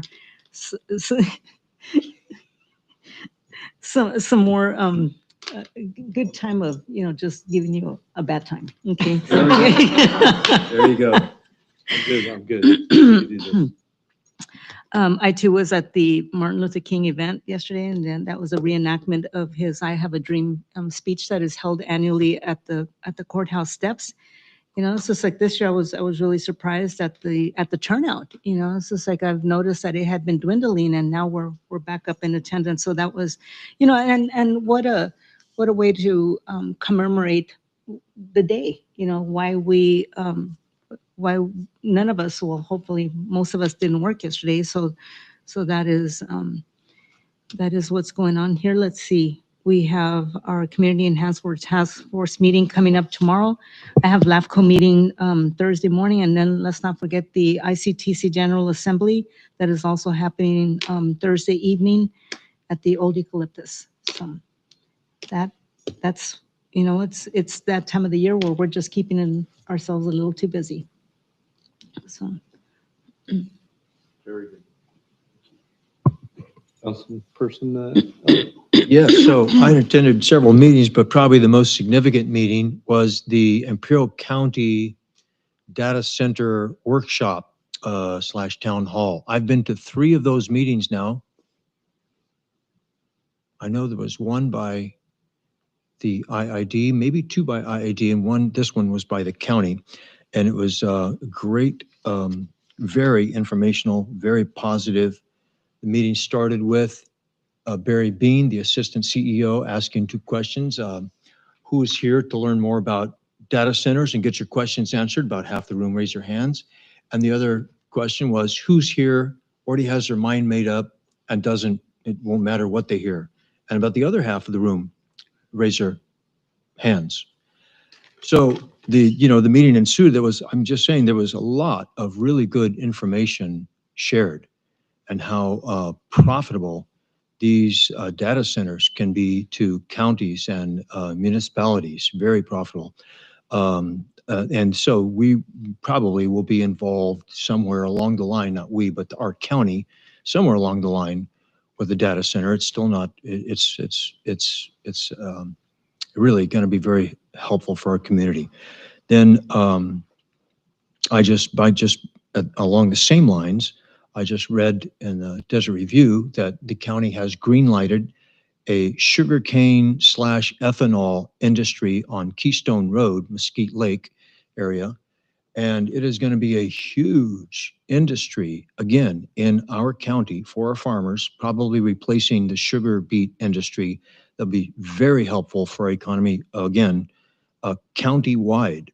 It won't use any energy. It'll make in its own energy and have excess energy to sell, I believe, to the IID. So it's an incredible project that is very complicated, very intricate, multifaceted, but it's on the way. I'm very happy to see that for our entire county. Thank you. Yes, sir. Pro Tem? Okay. I'm going to use my time to read a response to a response that has been continuously made and last time left on our online meeting last week. So I'm going to read first. I wrote it down so I don't get off topic. I'd like to use my time tonight to address and clarify a comment that has been continuously made by a constituent online and in person, leaving community members questioning the ethics of identified council members, myself included.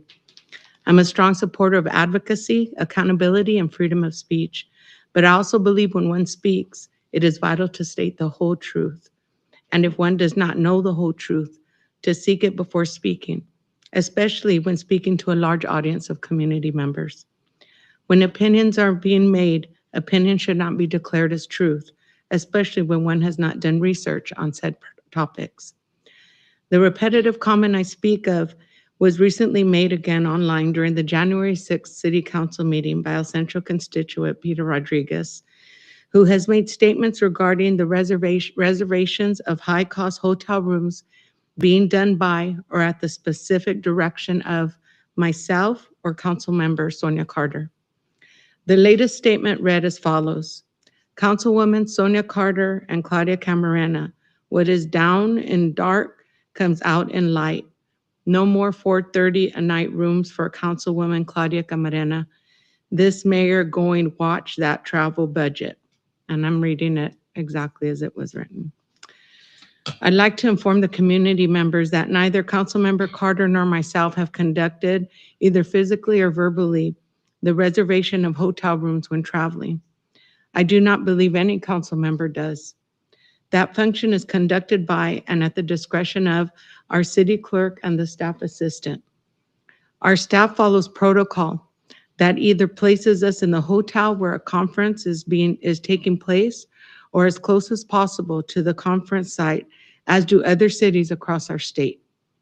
City staff notifies us when they are unable to make reservations in designated locations. I asked the city staff this morning about the cost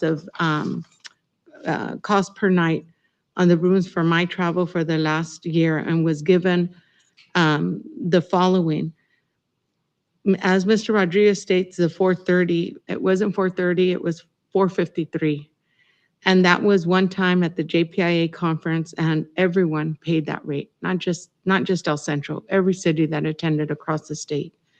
What he fails to mention are the other rooms that are $201 a night, $267 a night, $282 and $297, as those are the times I've been out. I believe it's been 5 times. As we're all aware, when events are taking place, prices tend to rise in a hotel. No one is oblivious to the fact that prices for many items and services have risen in our country, including travel and hotel cost. I've been asked by staff, other than from the city clerk's office, and constituents who do know the process for reserving travel, why am I allowing our staff to be linked to such questionable actions? Let me be clear that our city staff and staff assistant conduct themselves in a professional, ethical manner when conducting travel arrangements. I perceive an accusatory statement on council members as an accusation on our staff who actually conduct this function. Staff diligently works to be transparent with us during the reservation process. It's my opinion that when these accusations are being made on council members and they're willfully and frivolously making exorbitant expenditures for hotel rooms, as I'm being accused. Mr. Rodriguez is speaking of our staff as well. Our staff does not deserve to be linked to this type of accusatory rhetoric. I invite community members to meet with me when questions or concerns arise regarding any topic to ensure I, as a council member, am held accountable to you as your elected representative. Dialogue is what brings understanding, correction, and unity to move our city forward. One-sided conversations can cause misrepresentations of individuals or staff who do not have an opportunity to address issues which may concern them. I'd like to say, let's work together for a better El Centro instead of tearing it down from within our own walls. And as Mr. Rodriguez stated today during public comment, let's try to work out our differences. And that only happens when there's face-to-face dialogue, not one-sided conversations. I'd like to also say that when he says that what's done in the dark will come to light, I'm a strong believer of that. I'm not a perfect individual. But that is a Bible verse. It's referencing a Bible verse. So I'm going to use one also. And it says in Proverbs, the first one to plead his case seems correct until the other one comes and cross-examines him. Thank you. And I want to follow up on that. Also, didn't know Councilmember Carter was going to touch on the homeless, but I do want to bring up for our next, I don't know if it would be a meeting or our next council meeting, but the IVCCC, the Continuum of Care, announced funding to assist with rapid rehousing and permanent housing and so forth. And I think it's important for us as a city to, I concur, to go forward because we did implement the grants pass to assist with the homeless. And we need to do more, and we need to do it, in my opinion, expeditiously. This grant, I would like to be able as a city to look for a partner to work with some housing element. And the deadline for this is October. I'm sorry, I wish it was October. It's February 18th at 5 p.m. So if there's a way that we can get this on calendar so that we can discuss this to move forward and or meet with individuals. And then also want to say, I forgot last time to report that I had the privilege of being invited to Imperial Beach last month to review their veterans program and committee that they have as a city. And they had really good information. I know that veterans is really important to a number of our council members here. And in that same month, I sent an email to ask if we can make a committee for veterans as a city so that we can address that. And that's we're in the process of discussing and doing, and we're hoping to bring that to fruition soon as Mayor Crankshaw is looking at committees and so forth.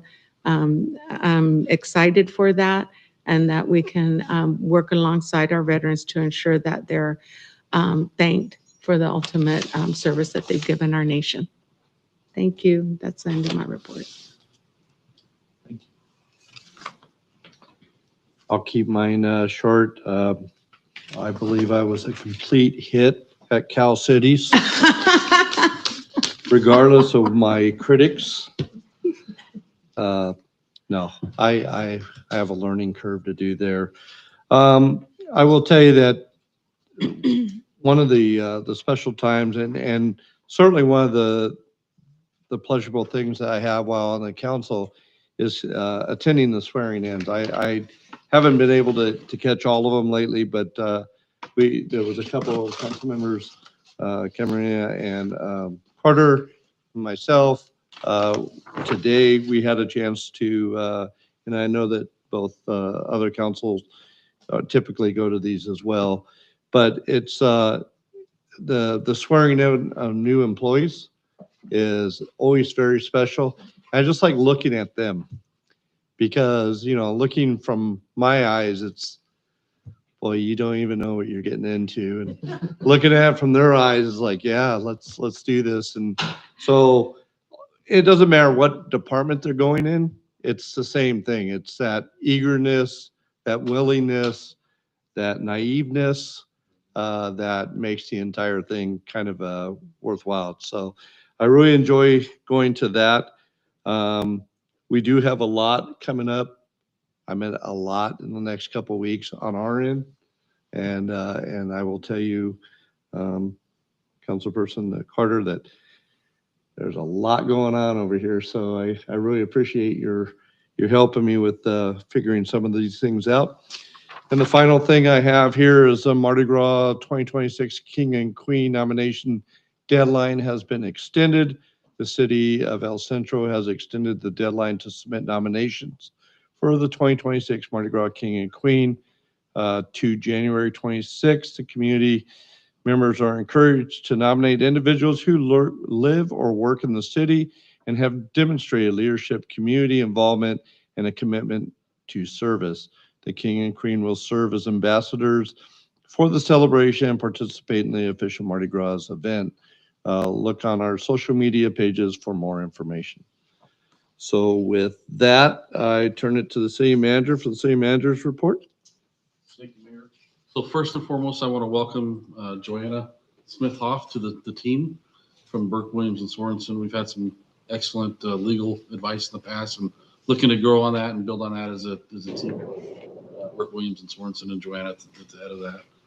I have a meeting coming up with the county CEO. Dr. Lang and I will be meeting here in the next 2 weeks to have some informal discussions about plans, including homelessness and things that are affecting both the county and the city, and to springboard that into a larger meeting, including some of our elected officials, hopefully in the very near future.